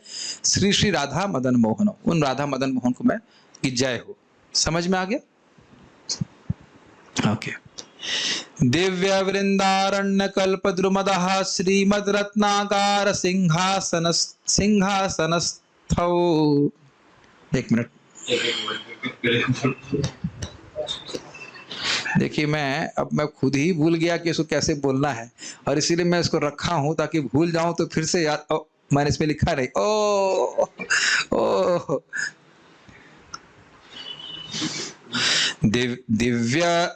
दिव्य वृंदारण्य कल्प द्रुमदः, वृंदारण्य कल्प द्रुमदः, श्रीमद् रत्नागार सिंहासनस्थौ, श्रीमद् रत्नागार सिंहासनस्थौ, श्रीमद् राधा श्रील गोविंद देवौ, श्रीमद् राधा श्रील गोविंद देवौ, पृष्ठालिभिः सेव्यमानौ स्मरामि, पृष्ठालिभिः सेव्यमानौ स्मरामि। श्री राधा गोविंद वृंदावन में कल्प वृक्ष के नीचे रत्नों के मंदिर में तेजोमय सिंहासन के ऊपर विराजमान होकर अपने सर्वाधिक अंतरंग पार्षदों द्वारा सेवित होते हैं। मैं उन्हें सादर नमस्कार करता हूँ। जरा देखें शब्दों को। दिव्य मतलब चमकते हुए, वृंदारण्य, वृंदावन, अरण्य मतलब जंगल, वृंदावन के जंगल में, वनों में, कल्प द्रुम, कल्प वृक्षों के नीचे, अधः मतलब नीचे, दिव्य चमकते हुए वृंदावन के कल्प वृक्ष के नीचे श्रीमद रत्नागार, रत्न आगार मतलब रत्न से जड़ित, रत्न से जड़ित मंदिर में सिंहासन पे स्थित हैं। कौन स्थित हैं? श्री राधा श्री गोविंद देव, श्रीमद राधा शील गोविंद देव, श्री राधा गोविंद देव जी। और देव का अर्थ आपने क्या सुना था? क्रीड़ा परायण, लीला परायण। पृष्ठाल भी मतलब है, पृष्ठ का अर्थ है पृष्ठाल भी, पृष्ठ का अर्थ भी आपने क्या सुना था? प्रिय। पृष्ठाल भी मतलब अपने अत्यंत प्रिय पार्षदों के साथ हैं। सेव्य मानव, वहां वो क्या कर रहे हैं, उनसे सेवा स्वीकार कर रहे हैं, उनका मैं स्मरण कर रहा हूं। तो अब देखिए, आपको बताया था ना कि मदन मोहन जी संबंध के विघ्न है। जो व्यक्ति भोगों में पड़ा हुआ है, उसका जो मदन से आकर्षित है, काम वासना से आकर्षित है, वह मदन मोहन उसके मन को मोहित करके अपने चरणों में स्थित कर देते हैं। यही बात बोल रहे थे ना। अब चरणों में स्थित होकर करोगे क्या, सो जाएंगे। तो स्मरण करें ना, मैं देख रहा हूं कि रत्नगार पे, रत्न सिंहासन पे स्थित हैं और उनकी भक्त सेवा कर रहे हैं। तो यहाँ पे सेवा का प्रोसेस चालू हो गया, अभिधेय हो गया, राधा कृष्ण की सेवा शुरू हो गई, वह स्मरण कर रहे हैं। ग्रहण हो रही बात। तो इसलिए श्रीला राधा गोविंद जी ये अभिधेय के विग्रह है। ठीक है, बहुत हाई फाई बातें हो रही हैं, मैं केवल रिपीट कर रहा हूं, उससे अधिकार अधिक है भी नहीं मेरा बोलने का। और तात्पर्य आप पढ़ सकते हैं, उसको आप समझ पाएंगे। इतना समय हमारे पास नहीं है अभी कि हम तात्पर्य को पूरा पढ़ पाए। श्रीमान रास रसारंभी, श्रीमान रास रसारंभी, वंशी वटतटस्थितः, वटतटस्थितः, कर्षण वेणु स्वनैर्गोपीर्, कर्षण वेणुर्स्वनैर्गोपीर्, गोपीनाथः श्रियेस्तु नः। गोपीनाथः श्रियेस्तु नः। रास नृत्य के दिव्य रस के प्रवर्तक श्री श्रीला गोपीनाथ वंशीवट के तट पर खड़े हैं और अपनी प्रसिद्ध बांसुरी की ध्वनि से गोपियों के ध्यान को आकृष्ट कर रहे हैं।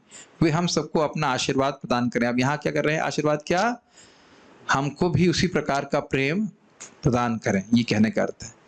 श्रीमान रास रसारंभी, जो रास रस के रस को आरंभ करने वाले हैं। ठीक, वंशी वट तटस्थितः, जो वंशी वट के तट पे स्थित हैं। कर्षण वेणु स्वनैर गोपी, स्वनैर मतलब ध्वनि, और कर्षण आकर्षण खींच रहे हैं। तो कह रहे हैं जो अपनी वेणु की ध्वनि से गोपियों के समूह को आकर्षित कर रहे हैं। ठीक, वो गोपीनाथ श्रेय अस्तुना, श्रेय मतलब हम पर आशीर्वाद करें। वे गोपीनाथ जी, श्री राधा गोपीनाथ हमारे हमको आशीर्वाद करें, हमें भगवान के अपने चरणों में प्रेम की प्राप्ति करा दें। तो ये प्रयोजन तत्व के विग्रह हो गए। प्रयोजन है भगवान के चरणों में शुद्ध प्रेम। अब बंगाली शुरू हो रही है। हम तो सोचते हिंदी आएगी प्रभु जी, हिंदी आएगी बंगाली के बाद।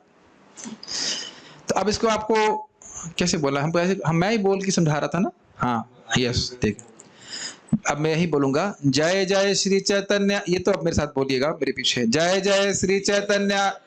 मेरे बाद में, मुझे पता है आप लोग उत्साहित हैं, लेकिन मेरे बाद में, जय जय श्री चैतन्य जय नित्यानंद, जय जय श्री चैतन्य जय नित्यानंद, जय अद्वैत चंद्र जय गौर भक्त वृंद, अद्वैत चंद्र जय गौर भक्त वृंद, जय जय श्री चैतन्य जय नित्यानंद, जय जय श्री चैतन्य जय नित्यानंद, जय जय अद्वैत चंद्र जय गौर भक्त वृंद, जय अद्वैत चंद्र जय गौर भक्त वृंद।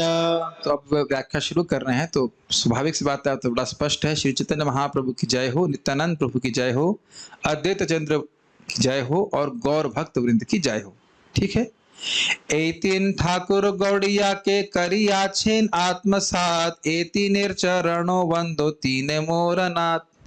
इसको और तरह से कह सकते हैं, एतिन ठाकुर गौड़िया के करिया छेन आत्मसात, एतिनेर चरण वंदो तीने मोरनाथ। ये तीन ठाकुर, राधा मदन मोहन जी, राधा गोविंद देव जी और राधा गोपीनाथ जी, गौड़िया के करियाछेन आत्मसात, गौड़िया वैष्णवों ने इनको आत्मसात कर लिया। अब तो समझ में आ रहा है, अब तो कठिन नहीं है कुछ, यही उनके प्राण हैं। ए तीनेर चरण वंदो, इन तीनों की चरण वंदना कर रहा हूं, तीन मोर नाथ, ये तीनों ही मेरे नाथ हैं। ठीक है, ओके। अब एक प्रश्न आ सकता है, भाई ये राधा कृष्ण तो एक ही हैं, ये तीन तरह से क्यों बोल रहे हैं? अभी मुझे इसकी जानकारी अधिक नहीं है, कुछ तो मैं एक अनुवाद कर रहा हूं। अब वह व्याख्या कर रहे हैं, उसको हम समझाने का प्रयास करेंगे।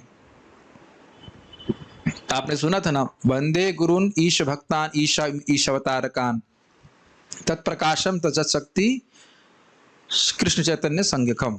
ये पहला जो श्लोक था चैतन्य चरितामृत का, इसमें मंगलाचरण किया जा रहा है, नमस्कार किया जा रहा है, live it live it live it, don't get distracted, जब चाहिए होगा तब बोल दूंगा।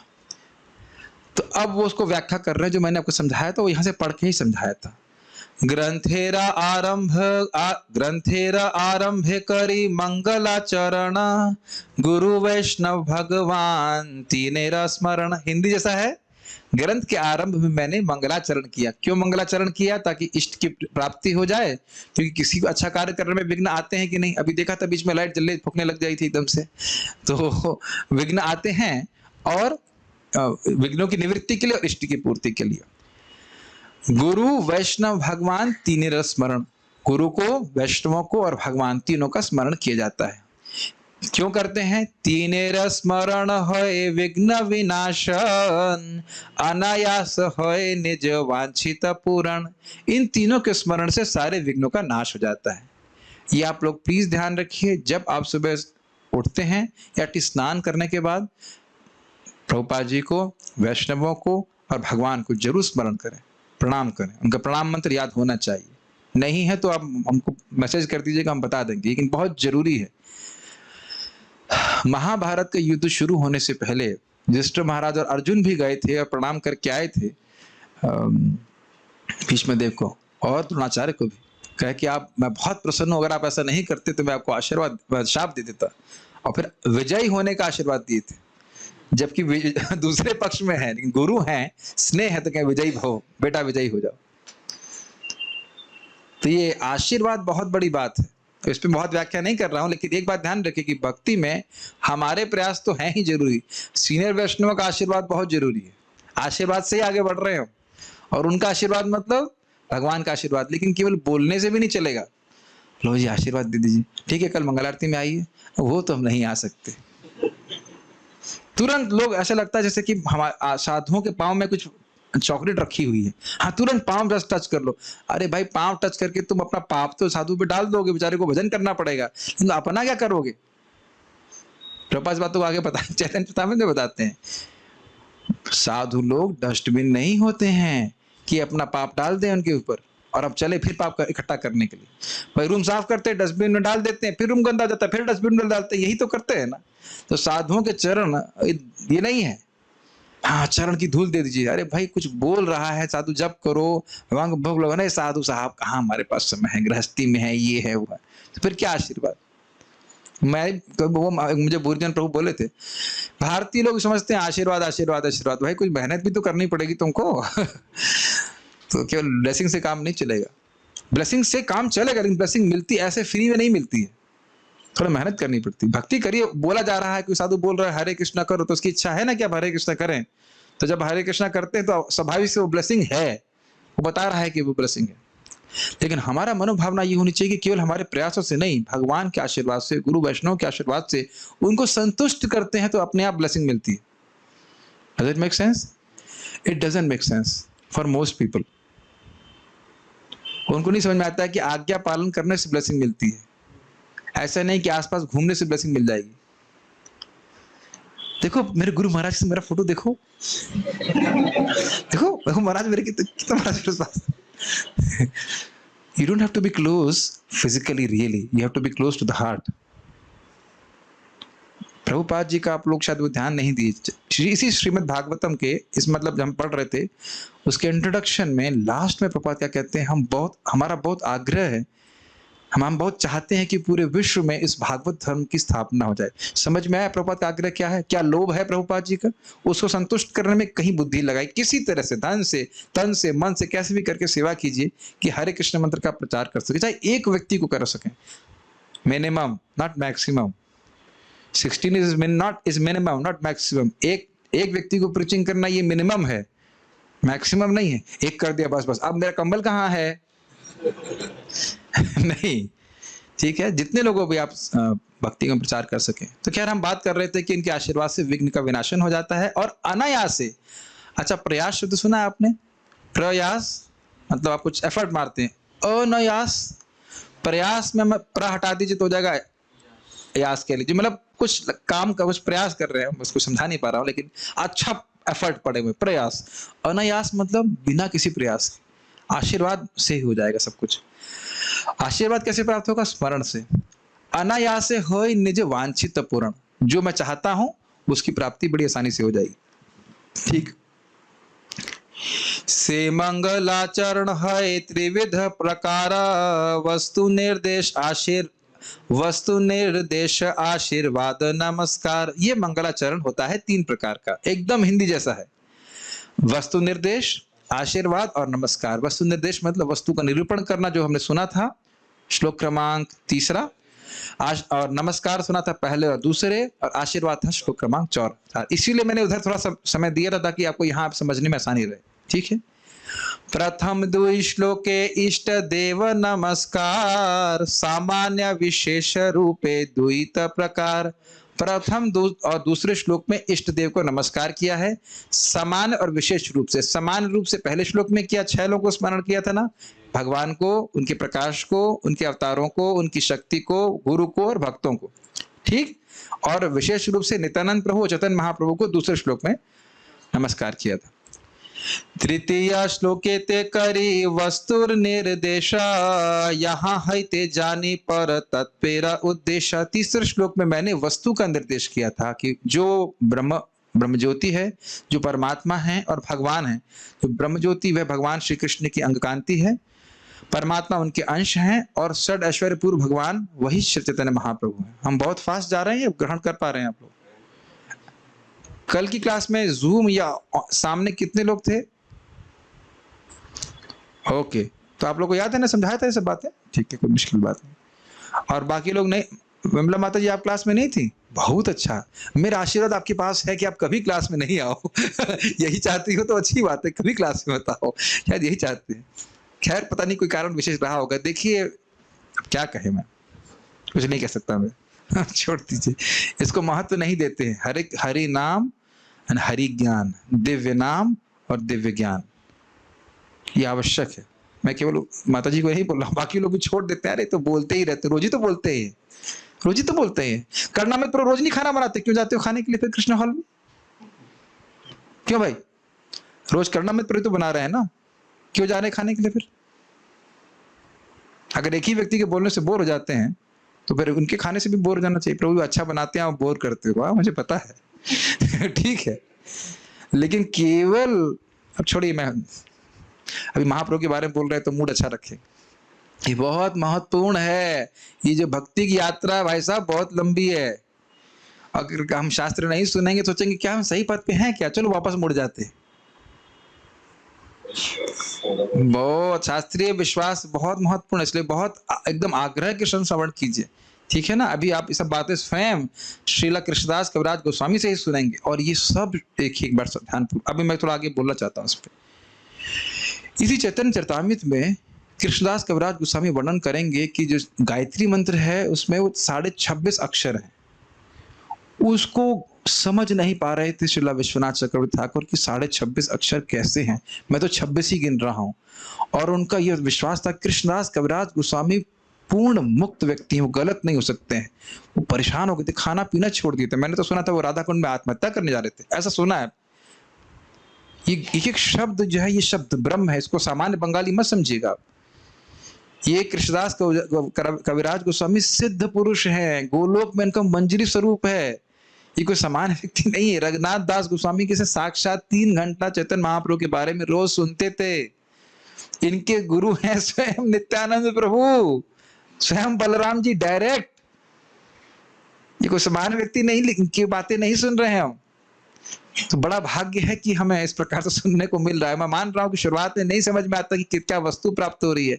ये चैतन्य चरितामृत भक्ति विनोद ठाकुर जी ढूंढ रहे थे, उनको मिली नहीं थी। कई दिन तक उनको मूल प्रतिलिपि नहीं मिली। कोई कहता है 2 महीने तक, कोई कहता है 2 साल, मुझे याद नहीं है कितना टाइम है, लेकिन ढूंढ रहे थे। ये श्लोक सामने नहीं मिल रहे थे। हमारा कितना बड़ा भाग्य है कि श्लोक सामने है, प्रभुपाद जी का अनुवाद है, हम समझ पा रहे हैं। मैं तो अनुवाद इसलिए नहीं पढ़ रहा हूँ क्योंकि हमें थोड़ा तेज जाना है, लेकिन आपके पास पुस्तक भी है मात्र 2000 रुपए की। बस ये हमारा दुर्भाग्य है कि हम अपने सौभाग्य को नहीं समझ रहे हैं। हम तो कभी ढूंढते भी नहीं चैतन्य चरितामृत को। अगर बीबीटी में नहीं मिलेगा तो चले जाएंगे, चलो कुछ नहीं, आलू खरीदेंगे उसी पैसे का। यही होगा ना। यही होगा ना। कौन पढ़े, छोड़िए। तो इसीलिए बैठा बैठा के पढ़वा रहा हूं ताकि कुछ तो पढ़ लीजिए। क्षमा कीजिएगा, मैं थोड़ा डांटना पड़ता है क्योंकि उसके महत्व को नहीं समझ पा रहे। इसको पढ़ करके कृष्ण प्रेम प्राप्त होगा, स्वयं कृष्ण दास कविराज गोस्वामी कह रहे हैं, मान लीजिए इस बात को। और इसमें नाम अपराध भी नहीं लगता है, श्रवण करने में कोई नाम अपराध नहीं लगता है। देवामृत महाराज 108 बार पढ़ चुके हैं चैतन्य चरितामृत को। ये पुराने रिकॉर्ड्स हैं, मेरे ख्याल से 5 या 6 साल पुराने। और कह रहे थे, तो ये मैंने साक्षात सुना कि भाई नाम अपराध हैं 10 अपराध, लेकिन श्रवण में तो कोई अपराध नहीं है। तो मैंने कहा इसमें, वो कह रहे थे कि चैतन्य चरितामृत में लिखा हुआ है इस अध्याय को जो पढ़ेगा उसे कृष्ण प्रेम प्राप्त होगा। तो ये तो अच्छी बात है, ये थोड़ा इजी है। तो खैर चलिए वापस आ जाते हैं, ठीक है। आप मैंने जो कुछ भी बोला आप लोग उसको क्षमा कीजिएगा और भूल जाइएगा। आपकी इच्छा हो तो आइए, नहीं इच्छा हो तो भी आइए। तृतीय श्लोके ते करी वस्तुर निर्देशा, यहाँ है ते जानी पर तत्वेर उद्देश्य, ठीक है। चतुर्थ श्लोके ते करी जगते आशीर्वाद, सर्वत्र मांगिए कृष्ण चैतन्य प्रसाद। चौथे श्लोक में मैंने पूरे जगत के लिए आशीर्वाद मांगा। अब देखिए कौन मांग रहा है, हाँ कौन मांग रहा है आशीर्वाद। एक और सुनिए श्लोक, षडांग शरणागति होय बेजहार, ताहर प्रार्थना सुने श्री ब्रजेंद्र कुमार। जिसकी षडांग शरणागति, 6 अंग रूपी शरणागति जो होती है भगवान में, उसकी प्रार्थना को भगवान ब्रजेंद्र कुमार कृष्ण सुनते हैं। क्या कृष्णदास कविराज गोस्वामी शरणागत भक्त हैं? और वो आपके लिए प्रार्थना कर रहे हैं। क्या प्रार्थना कर रहे हैं? सर्वत्र मांगिए कृष्ण चैतन्य प्रसाद। चैतन्य महाप्रभु की कृपा सबके लिए मांग रहे हैं। और क्या मांग रहे थे कि सचिनंदन आपके हृदय में स्फुरित हो। लेकिन हम क्लास में नहीं आएंगे तो कैसे आशीर्वाद मिलेगा? तो आप समझ रहे हैं कितनी बड़ी ब्लेसिंग्स मिल रही है। अभी देखिएगा, अभी आपको एड्रेस करेंगे, अभी आप ही लोगों से बात करेंगे कृष्णदास कविराज गोस्वामी। घबराइए मत, अभी आपसे बात होगी। तो क्या कृपा मांगी कि सभी के हृदय में श्रीमन चैतन्य महाप्रभु स्फुरित हो, उन्हें भगवत प्रेम प्रदान करें। से श्लोक कही बाह्य अवतार कारण, पंचषष्ठ श्लोक के कही मूल प्रयोजन। इस चौथे श्लोक में मैंने भगवान चैतन्य महाप्रभु के आने के बाह्य कारण को भी कहा, संकीर्तन के आंदोलन की स्थापना करना और ब्रज के प्रेम को जीवों को देना। और 5वें और 6ठे श्लोक में मैंने भगवान चैतन्य महाप्रभु के मूल प्रयोजन, आंतरिक प्रयोजन को बोला इस जगत में आने के लिए। अब आप समझ रहे हैं कि मैंने वहां क्या व्याख्या कर दी, तो अब समझ में आ रहा होगा कि मूल प्रयोजन क्या है इत्यादि इत्यादि। उसकी व्याख्या फिर आगे के अध्याय में होगी। ए 6 श्लोके कही चैतन्य तत्व, और 5 श्लोके नित्यानंदेर महत्व। 1 2 3 4 5 6 महाप्रभु के बारे में तत्व। 7 8 9 10 11 5 नित्यानंद प्रभु के बारे में। 12 13 अद्वैताचार्य जी, और उसके बाद 5 तत्व का वर्णन 14वें श्लोक में। और 2 श्लोके अद्वैत तत्वाख्यान, और 1 श्लोके पंच तत्वेरा व्याख्यान। क्लियर क्या है अर्थ? अब तो पकड़ में आ रहा होगा बंगाली। और 2 श्लोकों में 12 13 में मैंने अद्वैताचार्य जी के बारे में बताया, और 14वें श्लोक में पंच तत्व के बारे में बताया। क्या बहुत फास्ट जा रहा हो? ये समझ में आ रहा है? श्लोक सामने रख के देखते रहिए, ठीक है। ए 14 श्लोक के करी मंगलाचरण, तही सब मध्य कही सब वस्तु निरूपण। इन 14 श्लोकों में मैंने मंगलाचरण किया और इनके मध्य में मैंने सब वस्तु निरूपण करते, कौन क्या है, महाप्रभु कौन है, नित्यानंद प्रभु कौन है इत्यादि, और अद्वैताचार्य जी कौन है। अब देखिए वे सभी श्रोताओं को नमस्कार कर रहे, कितने प्रसन्न है कृष्णदास कविराज गोस्वामी। मरे नहीं है भाई, वो यही है, ये गोलोक ही है जहां बैठे हैं हम लोग। प्रभु जी बड़ी बड़ी बातें कर रहे हो। क्या बड़ी बातें कर रहा हो? सुना नहीं आपने? चर्म चक्षु से देखना संभव नहीं है, आप आगे पढ़ने वालों, ये वही है और ये सब लोग यही हैं। ये भी समझ लीजिए, ये सब लोग यही हैं, हमें देख नहीं रहे हैं। प्रभुपाद जी रूप गोस्वामी जी से बात करते थे, क्या नाम है उनका, प्रभुपाद जी शिष्य उनके सेवक थे, श्रुत कीर्ति प्रभु ना, श्रुति कीर्ति नहीं, एक और प्रभु जी थे, जो भी हो उनका नाम प्रभुपाद से पूछे, प्रभुपाद जी हमने सुना है लोग बता रहे हैं कि आप रूप गोस्वामी जी से बात करते थे। तो प्रभुपाद ने कहा उसमें कौन सी स्पेशल बात है, सब जानते। तो कितने बड़े आचार्य के हम लोग जस्ट शिष्य के शिष्य हैं, हम तो कल्पना भी नहीं कर सकते। सब लोग यहाँ पे हैं और बड़े प्रसन्न है कि आज हम लोग चैतन्य चरितामृत पढ़ रहे हैं। विश्वास होना चाहिए आपको। सब श्रोता वैष्णवेरे करी नमस्कार, ए सब श्लोकेर करी अर्थ विचार। सभी श्रोताओं वैष्णव को मैं नमस्कार कर रहा हूं। देखिए कितने नम्र हैं, हम सभी को नमस्कार कर रहे हैं कृष्णदास कविराज गोस्वामी। अब कह रहे हैं इन सभी श्लोकों पे मैं अर्थ के अर्थों पे मैं विचार करूंगा। सकल वैष्णव सुना करी एक मान, चैतन्य कृष्णेर शास्त्र मत निरूपण। सभी सकल वैष्णव, सभी वैष्णव, छोटे बड़े, कनिष्ठ अधिकारी, मध्यम अधिकारी, उत्तम, सभी के लिए बोल रहे हैं सुनो करी एक मन करके, मन कहीं और नहीं ले जाओ, सुनो ध्यान से। चैतन्य कृष्ण शास्त्र मत मत निरूपण। जरा इसका अर्थ बताइए क्या लिखा है, मत निरूपण को क्या बोल रहे हैं? चैतन्य कृष्ण शास्त्र, माइक दीजिए प्रभु जी को। एक व्यक्ति माइक के पास रहे, जहां मुझे अर्थ क्लियर नहीं होगा मैं आपसे पूछ लूंगा, गलत नहीं जाना चाहिए। मत का मतलब है अनुसार और निरूपण अरे का मतलब। बात पढ़िए पूरा।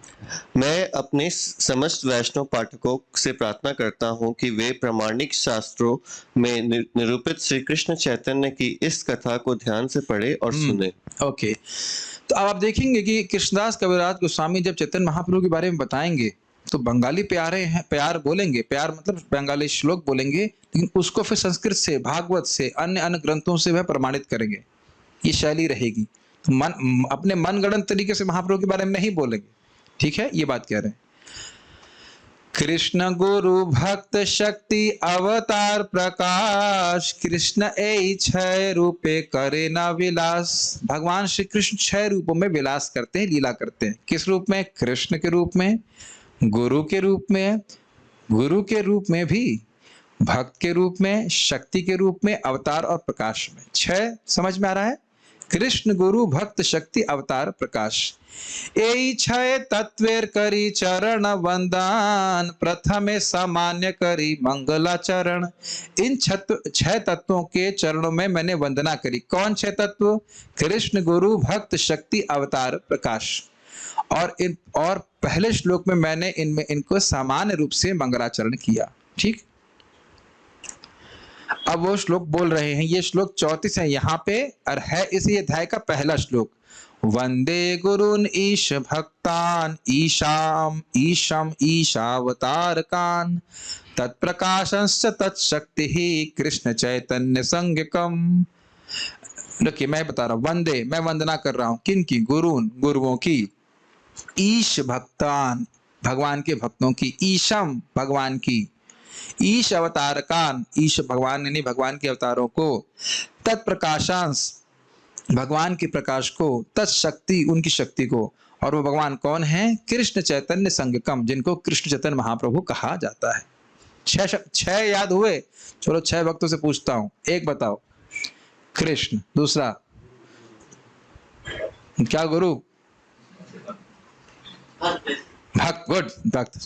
फ्री कर दो ब्रेकफास्ट को बेचारे को, 3 दिन तक फ्री है ब्रेकफास्ट। आपने एक सही उत्तर दिया। आगे बागुंदी, चिरपेंडी, हाँ, अवतार। नेक्स्ट प्रकाश, लाइट, ठीक है। लाइट नहीं एक्चुअली, प्रकाश मतलब होता है भगवान की विस्तार। और शक्ति, और हो गए, गुड। अब वे व्याख्या करेंगे गुरु मतलब क्या होता है। महाराज बड़ा विनोद में कहते हैं, ऐसा नहीं कि हम किसी को भी गुरु बोल देंगे। बनारस में पान वाले को बोलते हैं अरे गुरु थोड़ा पान लगाना तो ऐसा गुरु को गुरु नहीं कहते। रिक्शे वाले को बोलते हैं अरे गुरु कितना पैसा लोगे वहां तक जाने का, तो इसको गुरु नहीं कहा जाता है। तो गुरु क्या है उसके बारे में वर्णन कर रहे हैं। मंत्र गुरु आरयत शिक्षा गुरु गण, ताहार चरण आगे करिया वंदन। मंत्र गुरु और यत शिक्षा गुरुगण। गुरु अर्थात गुरु शब्द जो था यह बहुवचन में था, तो मैं गुरुओं को प्रणाम करता हूं, मतलब अपने दीक्षा गुरु को प्रणाम करता हूं। दीक्षा गुरु एक हो सकते हैं कि 2 हो सकते हैं? एक ही हो सकते हैं, ठीक, एक हो सकते हैं। और शिक्षा गुरु कितने हो सकते हैं? बहुत सारे हो सकते हैं। जिनकी शिक्षा मुझे अच्छी लगेगी उनकी शिक्षा मैं ग्रहण करूंगा। क्या ये सही है? यही तो हम लोग अनादिकाल से करते आए हमारे प्रातः स्मरणीय, पूजनीय, वंदनीय गुरु कौन है? हमारी इंद्रियां और हमारा मन। इन्हीं की शिक्षा तो पालन करते आए हैं। ये तो बड़ी अच्छी शिक्षा दे रहे हैं मेरे को। ऐसा नहीं, जो हमारे लिए अच्छी हो, शास्त्र अनुसार हो, वैष्णव हो, वो गुरु हैं, ठीक है। तो शिक्षा गुरुगण मतलब बहुत सारे शिक्षा गुरु हो सकते हैं, ठीक है।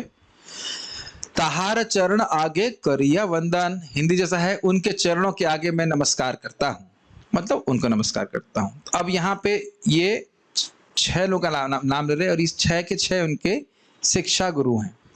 श्री रूप सनातन भट्ट रघुनाथ, श्री जीव गोपाल भट्ट दास रघुनाथ, श्री रूप गोस्वामी, श्री सनातन गोस्वामी, श्री रघुनाथ भट्ट गोस्वामी, श्री जीव गोस्वामी, गोपाल भट्ट गोस्वामी और रघुनाथ दास गोस्वामी।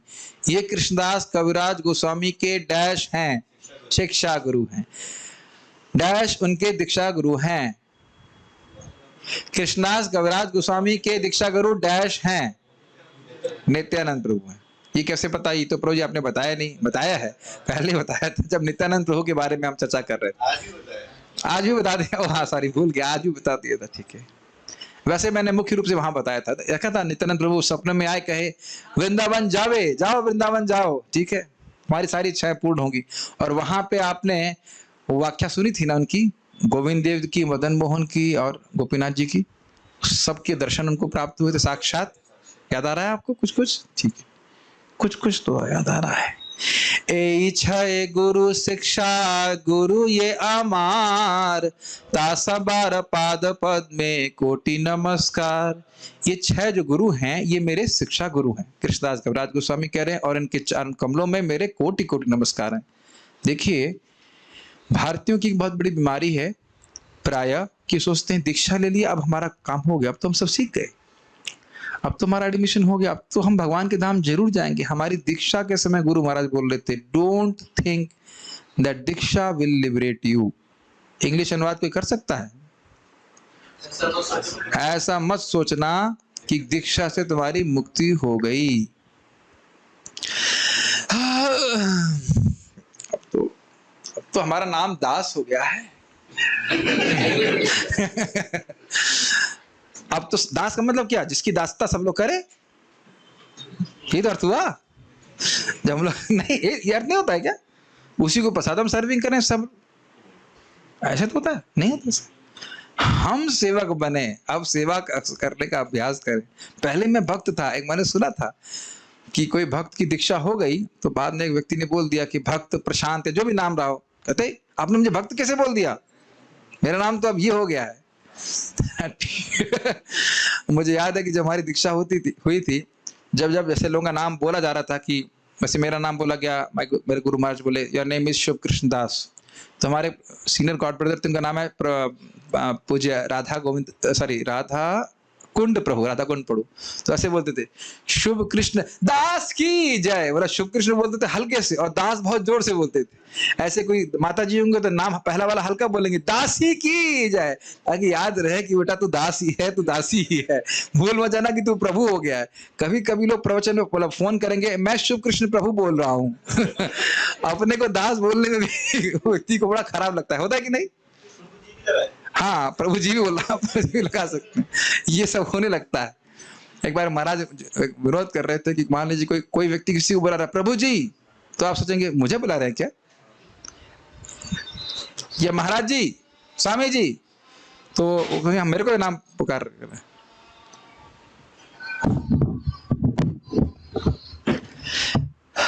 अभी तो अगर कोई हमको प्रणाम करे तो हमेशा यही सोचना चाहिए कि मैं प्रणाम में नहीं हूँ, ये प्रणाम तो गुरु जी के को दे देना चाहिए, मैं इसके योग्य नहीं हूँ। क्योंकि गुस्सा भी नहीं हो सकते, पहले मैं गुस्सा हो जाता था। गुस्सा, प्रणाम नहीं करना है, मैं बकु डांट दिया। फिर मैंने गौर कृष्ण महाराज जी का, परम पूज्य गौर कृष्ण महाराज जी का प्रवचन सुना, उन्होंने कहा कि नहीं, आप गुस्सा भी नहीं हो सकते, क्योंकि मान देना, अमानना, आपको मान की इच्छा नहीं है, लेकिन आपको मान देना होगा, आप गुस्सा नहीं हो सकते। एक आदर्श हो रहा है कि भाई जो जूनियर है वो प्रणाम करे, तो एक आदर्श स्थापित करने के लिए है, आप गुस्सा भी नहीं हो सकते। मैंने कहा ठीक है। फिर मैंने जूनियर से क्षमा मांगी, मैं आप पे गुस्सा हो गया, इसके लिए क्षमा कीजिए, अब आपको जो करना है करिए। ये नहीं कहा कि प्रणाम करो, लेकिन जो करना है करिए मुझे। लेकिन ठीक है, मतलब कहने का मतलब नमस्कार, लेकिन एक बात ध्यान रखिए कि नमस्कार राजगर की तरह नहीं करना चाहिए। महाराज बहुत विरोध कर रहे थे कि महाराज जी हैं, सन्यासी जाना है, वो लेट जाएंगे उनके सामने एकदम प्रणाम करने के लिए। अरे महाराज को जाने दो भाई। तो खैर इस प्रकार से प्रणाम नहीं कर रहे, तो मैं विनोद में बोल रहा हूँ।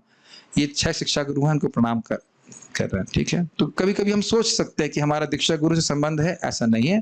प्रभुपाद जी इसमें समझाएंगे, ये बहुत अच्छे पॉइंट है मैं एक बहुत अच्छा पॉइंट है, मुझे याद आ रहा है। पूरा तात्पर्य का एक पॉइंट बहुत इंपॉर्टेंट था कि जो सबसे प्रमुख शिक्षा गुरु होते हैं वही हमारे दीक्षा गुरु होते हैं। ये सिद्धांत प्रभुपाद जी ये ध्रुव महाराज के प्रसंग में बताते हैं। फिर प्रभुपाद जी की शिक्षा हम ग्रहण करते थे, पहले वाले में प्रभुपाद जी दीक्षा दिया करते थे, और अभी भी जिससे हम दीक्षा लेना चाहते हैं उनके प्रवचन सुनने चाहिए। केवल इसलिए नहीं लेना चाहिए कि आप उनसे दीक्षा ले लोगे तो आपको अमेरिका जाने को प्राप्त होगा। मुझे ऐसे बोला गया था कि आप काफी पढ़े लिखे हैं, आप उन महाराज से दीक्षा ले लीजिए, आपको अमेरिका जाने को मिलेगा। हमने कहा अमेरिका जाने के लिए थोड़ा आए हैं, वृंदावन में रहने के लिए आए। तो यहाँ उसको कुछ बोला नहीं। इस प्रकार की धारणा लेकर के दीक्षा नहीं ग्रहण करनी चाहिए। अभी एक भक्त को मैंने सुना, वो गए किसी संस्था में, बस उनको ठप्पा लगा दिया तुरंत। करंट हमारी क्लास से हो रहे हैं, शिक्षा ग्रहण कर रहे हैं यहाँ पे, उनको पता भी है कि इस काम में समय लगता है दीक्षा लेने में, पहले शिक्षा दी जाती है, उनको ठप्पा लगा दिया। हमने कहने कि अब हम क्या करें। हमने कहा कोई दीक्षा थोड़ी ना होती, ठप्पा लगा दिया। एक भक्त बोल रहे थे कि दीक्षा हमको दे दी। हमने कहा दीक्षा तो दी, क्या शिक्षा प्राप्त हुई? कुछ भी नहीं। तो हमने कहा दीक्षा क्या हुई? दिव्यम ज्ञानम ददाती थी दीक्षा। मैं खाली इस बात पे बोल रहा हूँ कि दीक्षा गुरु और शिक्षा गुरु में भेद नहीं। दीक्षा गुरु भी शिक्षा देते हैं, केवल स्टैंप लगाने के लिए नहीं है। चेक कर लेना चाहिए कि हाँ क्या उनकी वो प्रभुपाद जी को रिप्रेजेंट कर रहे हैं, क्या वो प्रॉपर शिक्षा दे रहे हैं। वो तो दे रहे हैं, तुम्हें चेक करना होगा, आपको चेक करना होगा कि वो पढ़ा रहे हैं कि नहीं, उस प्रकार से बता रहे हैं कि नहीं, इस प्रकार से। ठीक है, मैं यहाँ पे है प्रसंग तो मैं बोल दे रहा हूँ, ये बहुत महत्वपूर्ण बात है। वैसे तो इस पे तो हमें लग रहा है पूरा एक प्रवचन होना चाहिए, लेकिन मैं शॉर्ट बात बोल रहा हूँ। दिव्यम ज्ञानम ददाती थी दीक्षा। दीक्षा गुरु भी शिक्षा देते हैं और शिक्षा गुरु भी शिक्षा देते हैं। अरे अब धोती पहनना तो आपके शिक्षा गुरु भी नहीं सिखाएंगे ना। तो हो सकता है कोई बगल वाला भक्त सिखा रहा हो, किसी ने तिलक लगाना सिखाया है, किसी ने प्रसाद बनाना सिखाया है। तो हर तरह से भगवान की सेवा में किसी तरह से जो शिक्षा दे रहा है वो गुरु है। जैसे हमने कहा हमारे करुणा मित्रों के शिक्षा गुरु कौन है कुकिंग में? माता जी। माता जी का नम्र है, कहेंगे नहीं मैं शिक्षा गुरु नहीं हूँ, but she taught us some nice thing, is it not? और जो कोई भी आपको भगवान की सेवा के लिए कुछ भी रेसिपी बता रहा है वो आपके गुरु है कि नहीं? Because by that you are serving so many devotees. जो कुछ भी मैं सीख रहा हूँ, कुछ बोल रहा हूँ, तो मेरे को परम पूज्य वृंदावन चंद महाराज जी से, परम पूज्य राधा गोविंद महाराज जी से सीखने को मिला। मैं कहूँ मेरे गुरु महाराज परम पूज्य राधा गोविंद महाराज से मैंने सुना है, तो कोई दिक्कत है? आपके गुरु महाराज तो परम पूज्य राधानाथ महाराज हैं। ऐसा मुख से कभी नहीं निकालिएगा, ना कभी सोचिएगा। समझ रहे हैं मेरी बात? समझ रहे हैं मेरी बात? अभी आप देखेंगे दोनों में कोई भेद नहीं है। भेद देखना अपराध है। दोनों ही हमें कुएं से बाहर निकाल रहे हैं। समझ रहे हैं? एक आदमी अगर नीचे पड़ा हो, जैसे कभी कभी गाय नीचे गिर जाती तो 6 ग्वाले लगते हैं, अकेले नहीं उठती है। तो मैं उदाहरण देता हूँ कि हम लोग कुएं में गिरे हैं, बहुत वजन है हमारा, तो 5 हर प्रकार के वैष्णव लगे हैं, उसका उद्धार हो जाए किस तरह से। आज परम पूज्य गौरांग प्रभु का कितना सुंदर प्रवचन है। क्या वो हमारे शिक्षा गुरु नहीं है? कितना प्रेरणा हमको भक्ति में प्राप्त हुई। तो बहुत सारे भक्तों से हमें शिक्षा प्राप्त होती है भक्ति की, और वो हमारे शिक्षा गुरु हैं जो हमारा उद्धार के लिए ही आते हैं, और वो सब भगवान की प्रतिनिधि हैं। तो इसलिए बोल रहे हैं, इसीलिए यहाँ पे प्लूरल में बोला गया है। क्या इन तत्वों को समझना आपको लगता है आपकी भक्ति के लिए आवश्यक है? यस, बहुत बहुत महत्वपूर्ण है। और ऐसा भी नहीं कि गुरु को प्रणाम करेंगे और भक्तों को भड़ा से किनारे। सब किसी को भी आप समझिए, सारे भगवान के स्वरूप हैं, भगवान की प्रतिनिधि हैं। एक को भी आपने गड़बड़ किया है तो अपराध बनता है भगवान के ऊपर। बहुत गंभीर चीजें हैं यहाँ पे। तो ये सभी शिक्षा गुरु हैं हमारे, और उनके चरण करोड़ में कितने नमस्कार कर रहे हैं, करोड़ों करोड़ नमस्कार है। इनके उपकार की हम मतलब कह सकते हैं प्रतिदान नहीं कर सकते। ठीक है।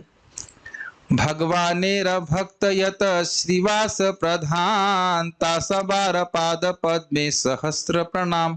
तो गुरु की व्याख्या कर दी, बोला शॉर्ट में गुरु कौन है, शिक्षा गुरु इत्यादि और दीक्षा गुरु। अब यहाँ भक्तों के बारे में, जितने भी भगवान के भक्त हैं, जैसे कि श्रीवास ठाकुर, जिनमें श्रीवास ठाकुर प्रधान है जो नारद जी के अवतार है, और उसके बाद अन्य सभी भक्त श्रीवास आदि, श्रीवास ठाकुर एंड एक्सेट्रा, मतलब अभी जितने भी लोग हैं वो और सभी भक्त, उनको हम नमस्कार कर रहे हैं। केवल नमस्कार बोलेंगे, करेंगे नहीं, और डांटने में झगड़ा करने में तो सबसे आगे रहेंगे। ठीक है। तो बचना होगा। मैं आज ही बोल रहा था सरक सनातन प्रभु से भी कि हम सब मैनेजर से कम मध्यम अधिकारी तो होना चाहिए।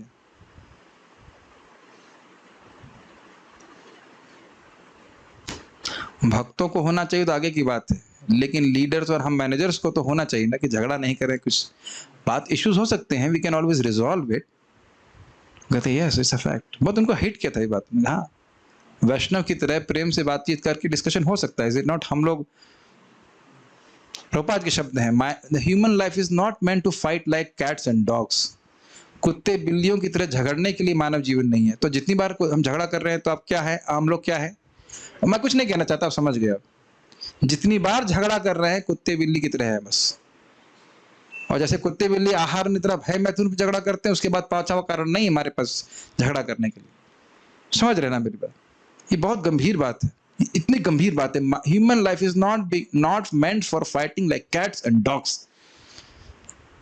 We have to must come to मध्यम प्लेटफॉर्म। कम से कम भक्तों से प्रेम करें, झगड़ा नहीं करें, प्रेम करें। ये डिटेल है, अब हम समय नहीं है, नहीं तो अब उसको पढ़ेंगे। प्रदाति प्रति गणनाति गुह्यम आख्याति प्रचित इत्यादि।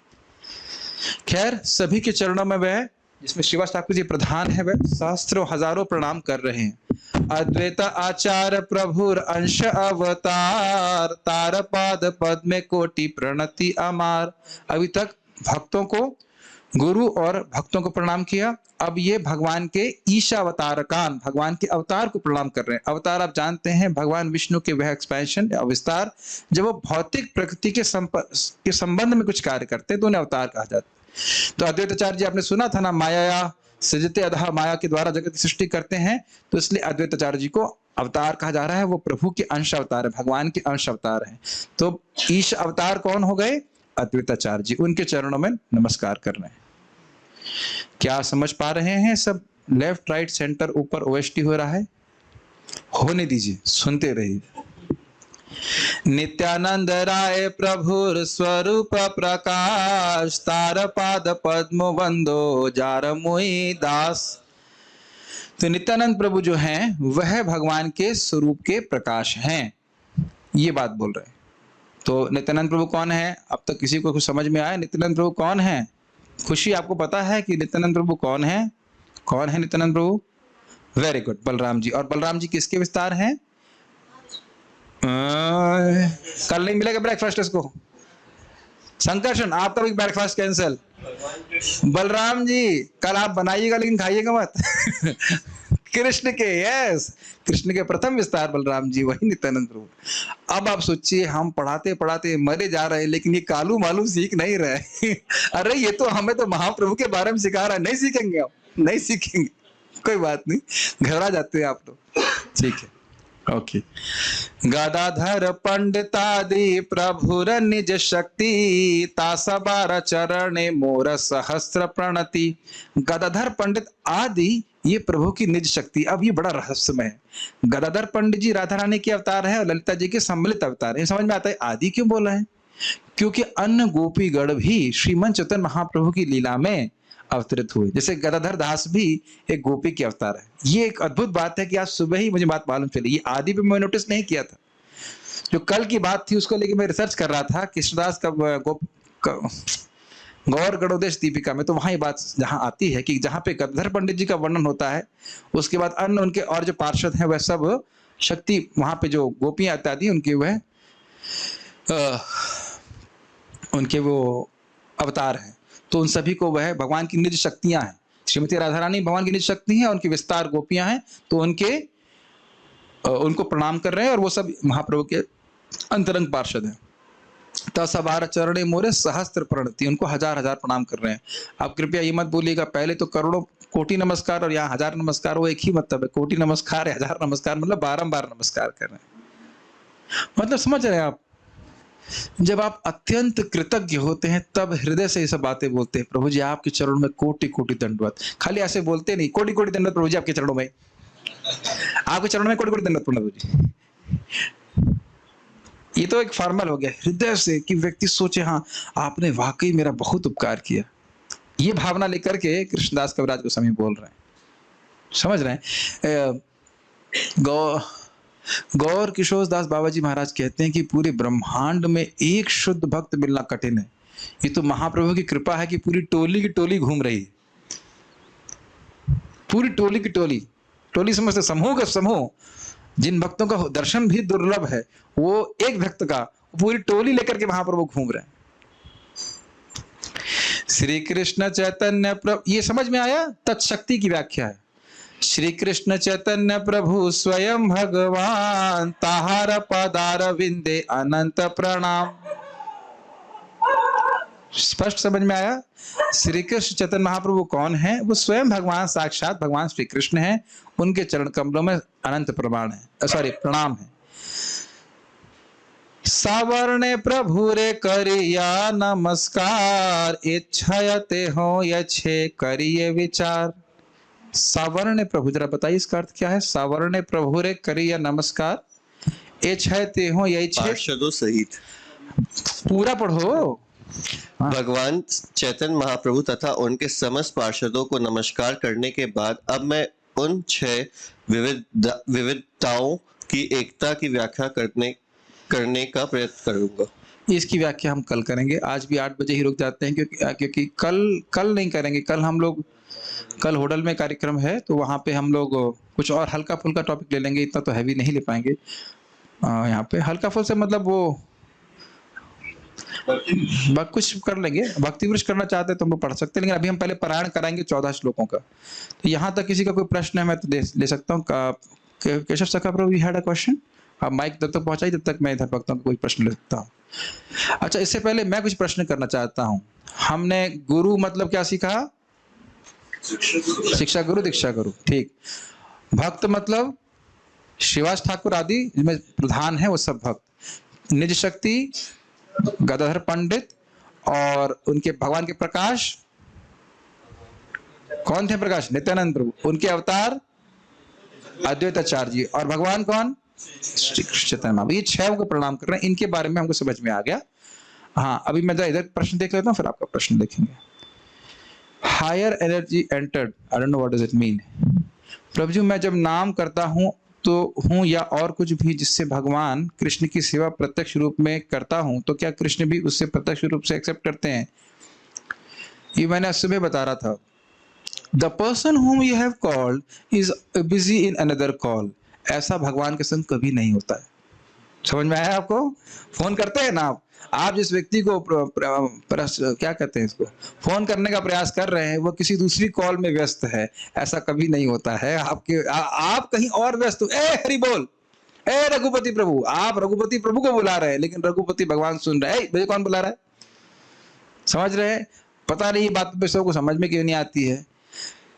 आपका ध्यान कहीं पे भी हो, आप ये मत सोचिए कि आप ही को समझ में नहीं आती। हमारे जगत गुरु प्रभु है, वो मुझसे भी सीनियर भक्त हैं। जब परम पूज्य राधा कुंज महाराज जी के प्रवचन सुने अभी, कहते हैं अच्छा उनको अब समझ में आया। कहते हैं अच्छा, आपका मन कहीं और है, लेकिन ठाकुर जी का मन आपके ऊपर, ये कोई कम बात है? और कैसा मन है? आपको बहुत मानते हैं कि हमारा नाम उच्चारण कर रहा है, ठीक है ना? कैसे भी कभी भी किसी भी तरह से भगवान का नाम उच्चारण किया तो सोचिए, अगर आप गंभीरता से नाम करेंगे तो कितना फायदा होगा। इसीलिए तो मैं बार बार बोलता हूं कि आके सुनिए, देखिए। श्रवण कीर्तन के बाद भी लोगों को संदेह लगता है, मेरा मन तो लग नहीं रहा है, क्या होगा क्या होगा। यही तो माया बोलती है। अरे जीभ को ही लगा लो, शरीर को ही लगा लो, ये बहुत बड़ी बात। समझ ना, शरीर लगा के बैठ के बड़ी माला कर रही है, चल के जब कर रहे हो माला पकड़ रहे हैं, तो बहुत बड़ी बात। जीभ से नाम टकरा रहा है, ये बहुत बड़ी बात, ये आसान बात नहीं है, ठीक है? तो भगवान उसको जिस रूप में आप बोल रहे हो उसी रूप में ग्रहण करते हैं। लेकिन भगवान ये भी देख रहे हैं कि मस्ती में नाम जप कर रहा है कि सीरियसली कर रहा है, उसका अंतर आ जाता है। क्योंकि ये भी बात है, mechanical chanting is not as powerful as offenseless chanting. आप देखो, जो एकाग्रता से बड़े अच्छे जप करने का प्रयास करते हैं, खुद ही अनुभव होता है अलग है।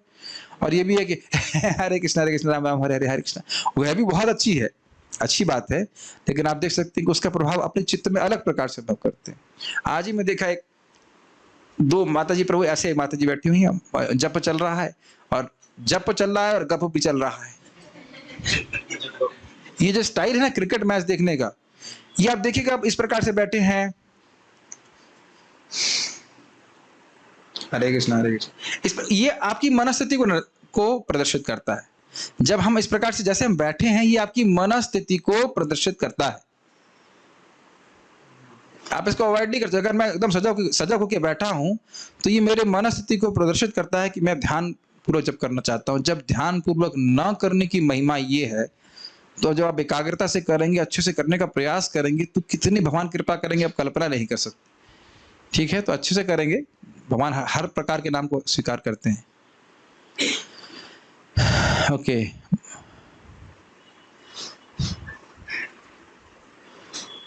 व्हाट इज षडांग शरणागति? षडांग शरणागति 18, कोई भगवत गीता खोलिए 18, वो क्या है वो सर्वधर्मान परित्यज वाला श्लोक जरा कौन सा है? 18 पॉइंट, प्रभुपाद इसको समझाते हैं। 18 पॉइंट कौन सा है? 65 है ना, क्योंकि सामने रख कर बोलना अच्छा रहता है। तो उसमें प्रभुपाद जी बताते हैं, तो मैं जरा आपको बता दूंगा उसमें क्या लिखा है। षडांग शरणागति के मतलब एक तो है अनुकूल से संकल्पम, प्रतिकूल से वर्जनम। जो भक्ति के लिए अच्छा हो उसे स्वीकार करना, और जो भक्ति के लिए खराब हो। 65 नहीं है, 66, कोई बात नहीं, तीर पास में लगा, 90% चांस, 90%। ओके, 18.66 हरि भक्ति विलास में बताया गया 6 अंग हैं शरणागति के। अनुकूल से संकल्प, प्रातिकूल से वर्जनम। देखिए हमें तो थ्योरी नहीं पता है प्रैक्टिकल कैसे अप्लाई करें, लेकिन हम लोग उसको प्रैक्टिकल अप्लाई कर रहे हैं। भक्ति के लिए जो अच्छा है उसको आप स्वीकार करें। वो क्या है? उत्साह निश्चयात् धैर्यात् तत्त कर्म प्रवर्तनात् संगतागा सतोवृत्ते षड्भिर भक्ति प्रसिद्धति। ये 6 के अलावा और कुछ 7वां आइटम नहीं है। उपदेशामृत श्लोक क्रमांक 1, 2, 3, तीसरा श्लोक उपदेशामृत का, ये आपकी भक्ति के लिए अच्छा है।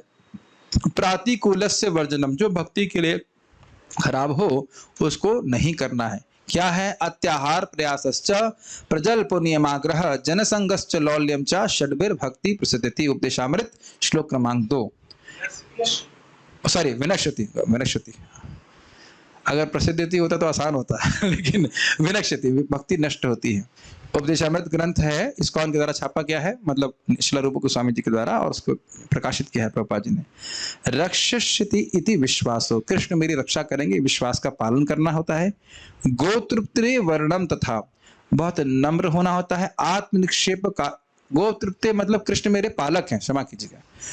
आत्मनिक्षेप कार्पण्य, अपने को समर्पित करना कि कृष्ण मैं आपका दास हूं। कार्पण्य मतलब नम्रता। षड्विधा शरणागति, समझ में आया? अनुकूल से संकल्पनम 1, प्रतिकूल से वर्जनम 2, कृष्ण मेरी रक्षा करेंगे 3, कृष्ण मेरे पालक हैं 4, और अपने को समर्पित करना, कृष्ण मैं आपकी सेवा में आया हूं, मुझे स्वीकार कीजिए। और कार्पण्य मतलब नम्रता। ये 6 षडांग शरणागति कहलाती है। तो इसमें कम से कम पहले 2 को तो हम करने का प्रयास करें, ये हमें करना है। जो बस भक्ति के लिए अच्छा है उसे स्वीकार करें, और जो भक्ति के लिए खराब है उसको हम अस्वीकार करें। बहुत आसान होता है, लेकिन इतना करना कठिन है, क्योंकि जो बातें हमको अच्छी हमारे लिए अच्छी होंगी भक्ति के लिए, जरूरी नहीं कि हमको अच्छी लगे। जैसे मंगल आरती में जाना, मंगल आरती में जाना अच्छा नहीं लगता हो किसी को, हो सकता है, लेकिन उठना चाहिए क्योंकि वो अच्छा है। और संग्रह करना अच्छा नहीं है, ये सत्संग हमको बिल्कुल नहीं करना चाहिए, लेकिन थोड़ा तो चलेगा प्रभु जी, थोड़े से फर्क पड़ना पड़ता है, लिटिल बिट तो चलता है। थोड़ा क्रिकेट तो देख ही सकता हूँ, is it not that bad? News देखने में क्या दिक्कत है? तो आप समझ सकते हैं कि असत्संग में हम आ सकते हैं, इस कारण से दिक्कत होती है। तो इस प्रकार से आप चर्चा को हम आगे बढ़ाएंगे जब कभी पढ़ेंगे तो उसको। Is there any difference in saying अंश अवतार and पूर्ण अवतार? Like you said, Advaita Acharya as अंश अवतार। स्वांश अवतार जो है विष्णु तत्व होते हैं। पूर्ण अवतार क्या कहना चाहते हैं मुझे पता नहीं। पूर्ण अवतार तो हमने कभी बोला नहीं यहाँ पे। पूर्ण अवतार से क्या प्रयोजन हम नहीं जानते, आप क्या कहना चाहते हो। अवतारी के बारे में कह रहे हैं तो अवतारी तो स्वयं चैतन्य महाप्रभु है। निज शक्ति इज सेम एज हलादिनी शक्ति। क्या निज शक्ति का अर्थ हलादिनी शक्ति है? यस, श्रीमती राधा रानी। निज शक्ति का मतलब हाँ वही हुआ, हलादिनी शक्ति। ओके, पूछ रहे हैं कि Bhagavatam class has been move to which time? Same time 6:30 mood है, बहुत पहले से चल रही है। Is it necessary to have the same mood of both shiksha and diksha guru? They have the same mood. अरे वाह, क्या प्रश्न कर रहे हैं। कह रहे हैं शिक्षा गुरु और दीक्षा गुरु के दोनों के मूड को स्वीकार करना होगा क्या? दोनों में अंतर है क्या?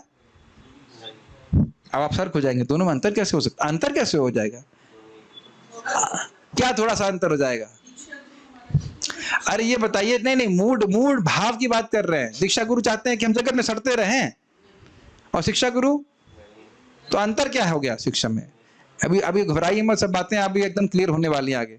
कोई भेद नहीं है, बस वो कार्य भेद है।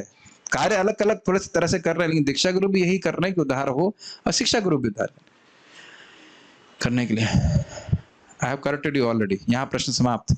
आप प्रभु जी प्रश्न कीजिए, ऑन कर लीजिए। हरे कृष्ण जी। हाँ जी। जैसे आपने बताया कि थोड़ा जोर से बोलिए। हाँ। शिक्षा मतलब गुरु जो दीक्षा गुरु हैं वही प्राइम शिक्षा गुरु हैं। जो प्राइम शिक्षा, देखिए एक अभी हो गया, जो प्राइम शिक्षा गुरु है वो दीक्षा गुरु है, अंतर हो गया।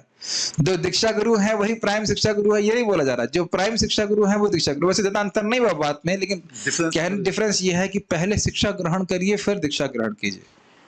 मैं जैसे हम शिक्षा 2000 एक मिनट रुक जाइए, मैं अपना अनुभव बताऊं तो मैंने 2003 में कृष्ण भावना में आया और 2010 में दीक्षा ग्रहण करी। यहाँ तो लोग 2 महीना जूम पे आते कहते दीक्षा दिलवा दीजिए, हम कहेंगे 2 साल तक जब मैं आऊं तब दिलवाऊंगा। नहीं लेंगे हम किसी और से कान फकवा लेंगे तो कान के पूरा शरीर फकवा लो, हमें कोई मतलब नहीं है। लेकिन यहाँ 2 साल बैठ के सामने जब करना पड़ेगा तब करवाऊंगा, क्योंकि मैंने ड्रॉप होते हुए देखा लोगों को। अब नहीं चाहता कि एटलीस्ट मैं जिनको दीक्षा दिलवाऊं वो ड्रॉप करेगी, वो ड्रॉप होंगे तो इधर मेरी भी भक्ति ड्रॉप होगी। Enough of it. नहीं, we want some serious people who really want to go back to Godhead. प्रभु जी हमसे 3.5 नियम ही पालन होते हैं, 4 नहीं होते। So we don't want that. Anyways, आप बोलिए क्या कहना चाहते हैं। एक तो जैसे आपने कहा माइक पे बोलिए। जो प्राइम शिक्षा गुरु जनरली स्कूल में क्या होता है, प्राइम जो शिक्षा गुरु होते हैं वो दीक्षा गुरु नहीं होते।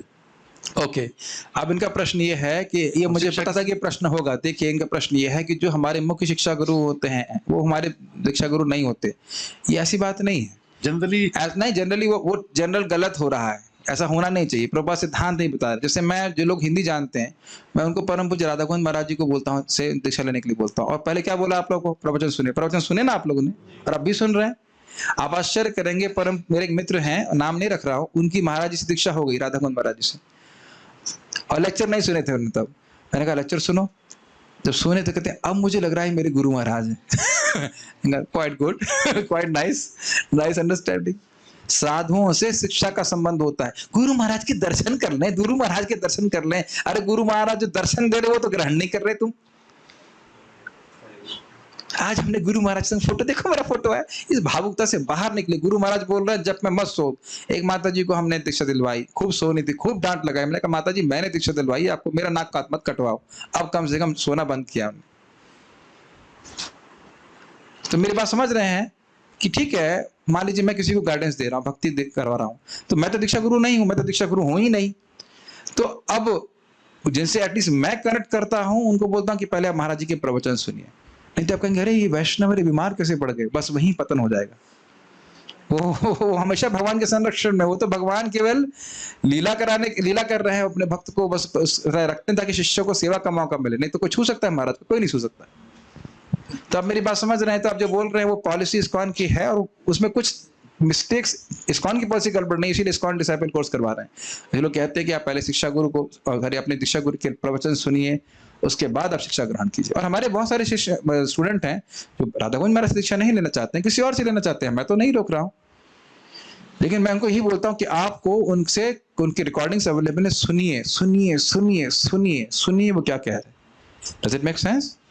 And it also does not mean that you have only one Shiksha Guru. Just like I have my spiritual master, His Holiness Radhanath Maharaj, and also have my spiritual master, His Holiness Radha Govind Maharaj. दोनों के प्रवचन में श्रवण करता हूँ, दोनों से प्रेरणा मिलता है, दोनों का फोटो मेरे रूम पे है। Does it make sense? मेरे भी क्वेश्चन में कुछ बोलिए, बहुत लंबा प्रश्न मत कीजिएगा फिर भी। हाँ, शिक्षा गुरु जैसे बहुत होते हैं, तो उन शिक्षा गुरु में किसी को एक टाइम होना होता है, सारे शिक्षा गुरु बराबर हैं। भाई स्वाभाविक सी बात है कि हर शिक्षा गुरु आपको हर प्रकार से शिक्षा नहीं दे पाएगा। जैसे मान लीजिए कोई तिलक लगाना सिखाएगा, लेकिन वो आपको चैतन्य चरितामृत नहीं पढ़ा पाएगा, उसमें भी अंतर। लेकिन सबको नमस्कार करना है, सबको प्रणाम तो करना, सबको हाउ टू से सम्मान देना है। Is it not?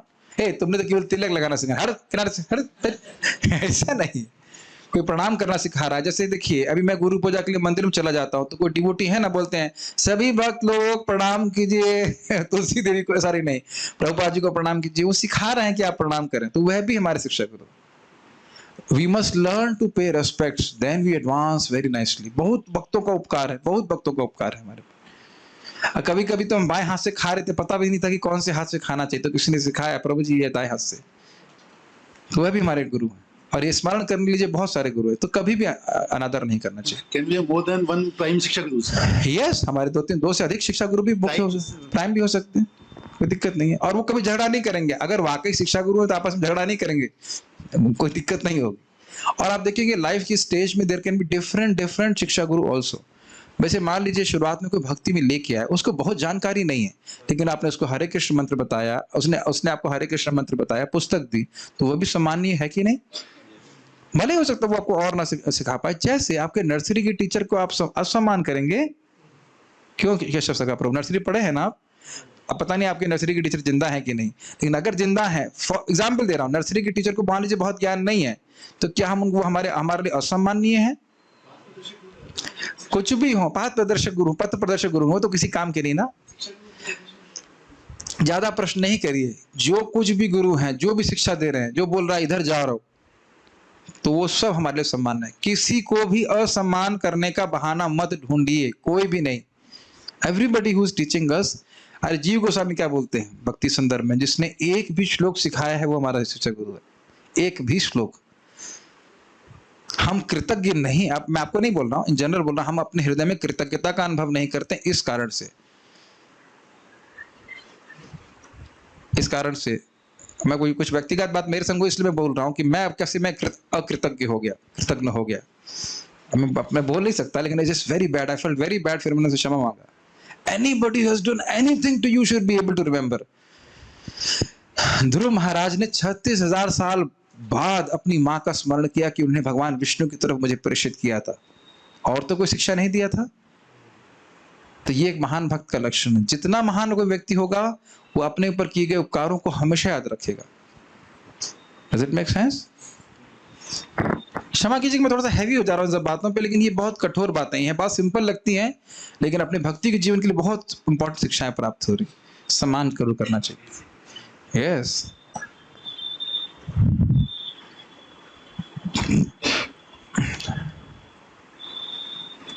Jagannath Das Baba ji disappearance day पर क्या पता नहीं क्या प्रश्न कर रहे हैं। अगर हम गुरु के पास में हैं तो क्या दर्शन करने की इच्छा गलत है क्या? केवल दर्शन करने की इच्छा हो तो। और ये मेरे वचन नहीं है, ये मेरे वचन नहीं है। श्रील भक्ति सिद्धांत ठाकुर जी प्रवचन कर रहे थे और लोग शेषशाही भगवान के दर्शन करने चले गए, तो उन्हें क्या बोला? आई एक्सरसाइज। तुम भगवान को क्या देखोगे? मैं यहाँ तुमको भगवान के बारे में बता रहा हूँ और तुम वहां जाकर केवल आई एक्सरसाइज करने वाले हो, केवल आंखों की कसरत। तो मुख्य बात साधुओं के संग में बैठ करके श्रवण कीर्तन करना है। आप समझ रहे हैं मेरी बात? और श्रवण कीर्तन नहीं कर रहा है तो फिर लाभ तो होगा। ये मेरे वचन नहीं है, अब क्या बोलूं आप, परम पूज्य राधा मोहन महाराज जी के प्रवचन। और उस दिन हमें भागवत का श्लोक सुने थे, उक्ति भी साधु काटते हैं, जैसे डॉक्टर लोग कैसे काटते हैं, रुई से और फावों से काटते हैं ना डॉक्टर साहब, ऐसे काटते हैं। हृदय का ऑपरेशन कैसे करते हैं? अरे कैंची तो बहुत लगती होगी, कटता होगा, खून निकलता होगा, लेकिन सारी जो ब्लॉकेज है हृदय के वो सब गायब हो जाएंगे। तो साधु लोग कटिंग बातें बोल सकते हैं, वो हमारे आसक्ति में कटता है, लेकिन उक्ति भी एकदम स्पष्ट भागवत का शब्द, उक्ति बोलने से हमारा ज्ञान नष्ट होता है और अपने मन से कुछ नहीं बोलते। अब मैं रेफरेंस तो नहीं दे सकता कि महाराज के उस प्रवचन में उस टाइमिंग पे ये बोला, लेकिन ये सब महाराज के वचन है कि हाँ साधु के दर्शन से भी लाभ होता है, लेकिन मुख्य लाभ है उसके द्वारा श्रवण करने से, प्रसंग करने, सुनने से। ओके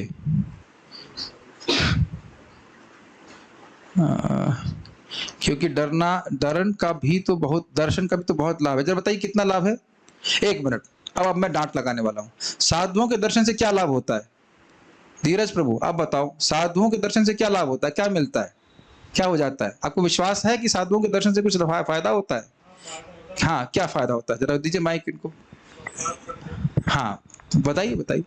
मैं डांट नहीं रहा हूं, खाली मैं थोड़ा जोर से बोल रहा हूँ। क्या फायदा होता है? साधुओं के दर्शन से पाप कटते हैं। पाप कटते कैसे मालूम चला? क्योंकि हाँ कैसे मालूम चला? क्योंकि उनमें तप होता है ना। कैसे मालूम चला? पढ़ के। हाँ अब आई समझ में आई बात। श्राद्धों के दर्शन से फायदा होता है, यह भी आपको श्रवण के द्वारा मालूम चला है। Does it make sense? साधुओं के दर्शन में विश्वास भी श्रवण, उसका आधार भी श्रवण है। नहीं तो हमको तो बहुत लोग भक्त, हमको मतलब साधुओं को तो बहुत लोग झड़क भी देते हैं, पेट पालने के लिए बन गए। तो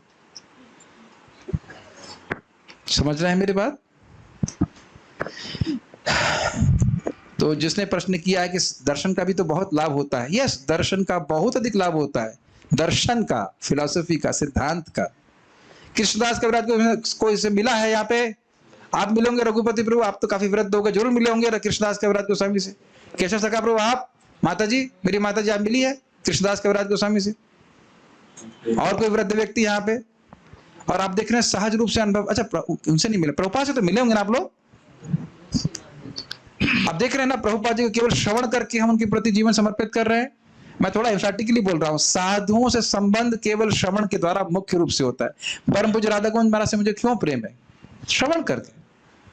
अपने गुरु महाराज से तो मैं शायद पानी भी नहीं दे पाया आज तक जिंदगी में, उनको पानी भी नहीं दे पाया। एक बार जब कर रहे थे महाराज, एक बार आए, एक भक्त बोले सीनियर गॉड ब्रदर चलो पानी लेके आओ, तो पानी लेके आया, महाराज ने कहा नहीं चाहिए। उन्होंने कहा अच्छा। महाराज बीमार पड़ गए थे, मैं दवा लेके गया, आया, मैंने पूछा महाराज ने ली? कहते नहीं, महाराज ने नहीं ली। अब ने कहा महाराज कुछ नहीं हो सकता। केवल 2 बार मृदंग बजाने का मौका मिला है। मेरे गुरु महाराज जी प्रभुपाद जी की बहुत सेवा नहीं कर पाए ऐसे साक्षात रूप से, बहुत नहीं कर पाए। अब मैं इसलिए मैं कुछ नहीं बोल पा रहा हूँ, क्योंकि प्रभुपाद जी के तात्पर्यों को आप पढ़ेंगे तो समझ में आ जाएगा प्रभुपाद क्या कहना चाहते हैं।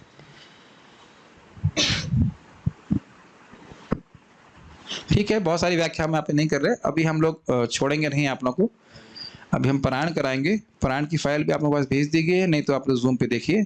बस 14 श्लोक के, घबराइए मत, लेकिन उसको बोलना थोड़ा सा टफ है, लेकिन घबराइए मत, हो जाएगा, हो जाएगा।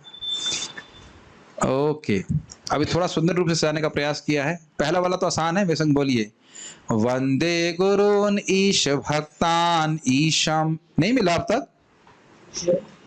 शेयर करने की जरूरत तो नहीं है, दिख ही रहा होगा, साइड में नहीं दिख रहा आपको जूम में? हाँ, वंदे गुरुन ईश भक्तान ईशम ईशावतारकान तत्प्रकाशांश्च तत्शक्ति ही कृष्ण चैतन्य संज्ञकम। अब तो पकड़ में आ गया श्लोक का अर्थ, पारायण करेंगे तो आसानी से समझ में आता रहेगा। ओके, वंदे श्री कृष्ण चैतन्य नित्यानंदौ सहोदितौ गौड़ोदय पुष्पवंतौ चित्रौ छंदौ तमोनुदौ। एक मिनट, फिर भूल गया मैं। इतना कठिन श्लोक है, इसका बोलना अभी मुझे फिर से इसको सुनना पड़ेगा ऑडियो, लेकिन ऑडियो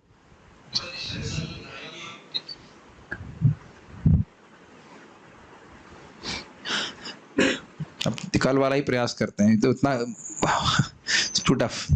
यद्वैतम ब्रह्मोपनिषदि तम ब्रह्मोपनिषदि तदप्यस्य तनुभा य आत्मांतर्यामि पुरुष इति सोस्यांश विभवः षट् ऐश्वर्य पूर्ण यह भगवान स स्वयं अयम। यह भगवान स स्वयं अयम न चैतन्यात् कृष्णात् जगति परतत्वं परम इह। ये थोड़ा टफ था, अगला वाला आसान है। अब मेरे संग गाने का प्रयास कीजिए, और नहीं है तो उसकी ऑडियो रिकॉर्डिंग पोस्ट कर दी गई है, आप चैतन्य चेतामृत ग्रुप में देख लीजिएगा, उसका अभ्यास कर लीजिए। अब इसको थोड़ा अलग तरह से गाएंगे। अनर्पते अनर्पिता चरिम चिरात कर्णयावतीर्णः कलौ। माइक भी बोलिए। अनर्पिता चरिम चिरात कर्णयावतीर्णः कलौ समर्पयितुमुन्नतोज्ज्वल रसां स्वभक्ति श्रियम्। उन्नतोज्ज्वल रसां स्वभक्ति श्रियम् हरिपुरट सुंदर दिति कदम्ब संदीपितः सदा हृदय कंदरे स्फुरतु वः शचीनंदनः।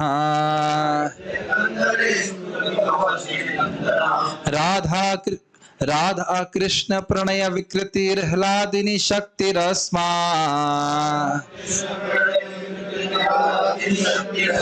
एकात्मानव अपि भुवि पुरा देह भेदम गतौ तौ।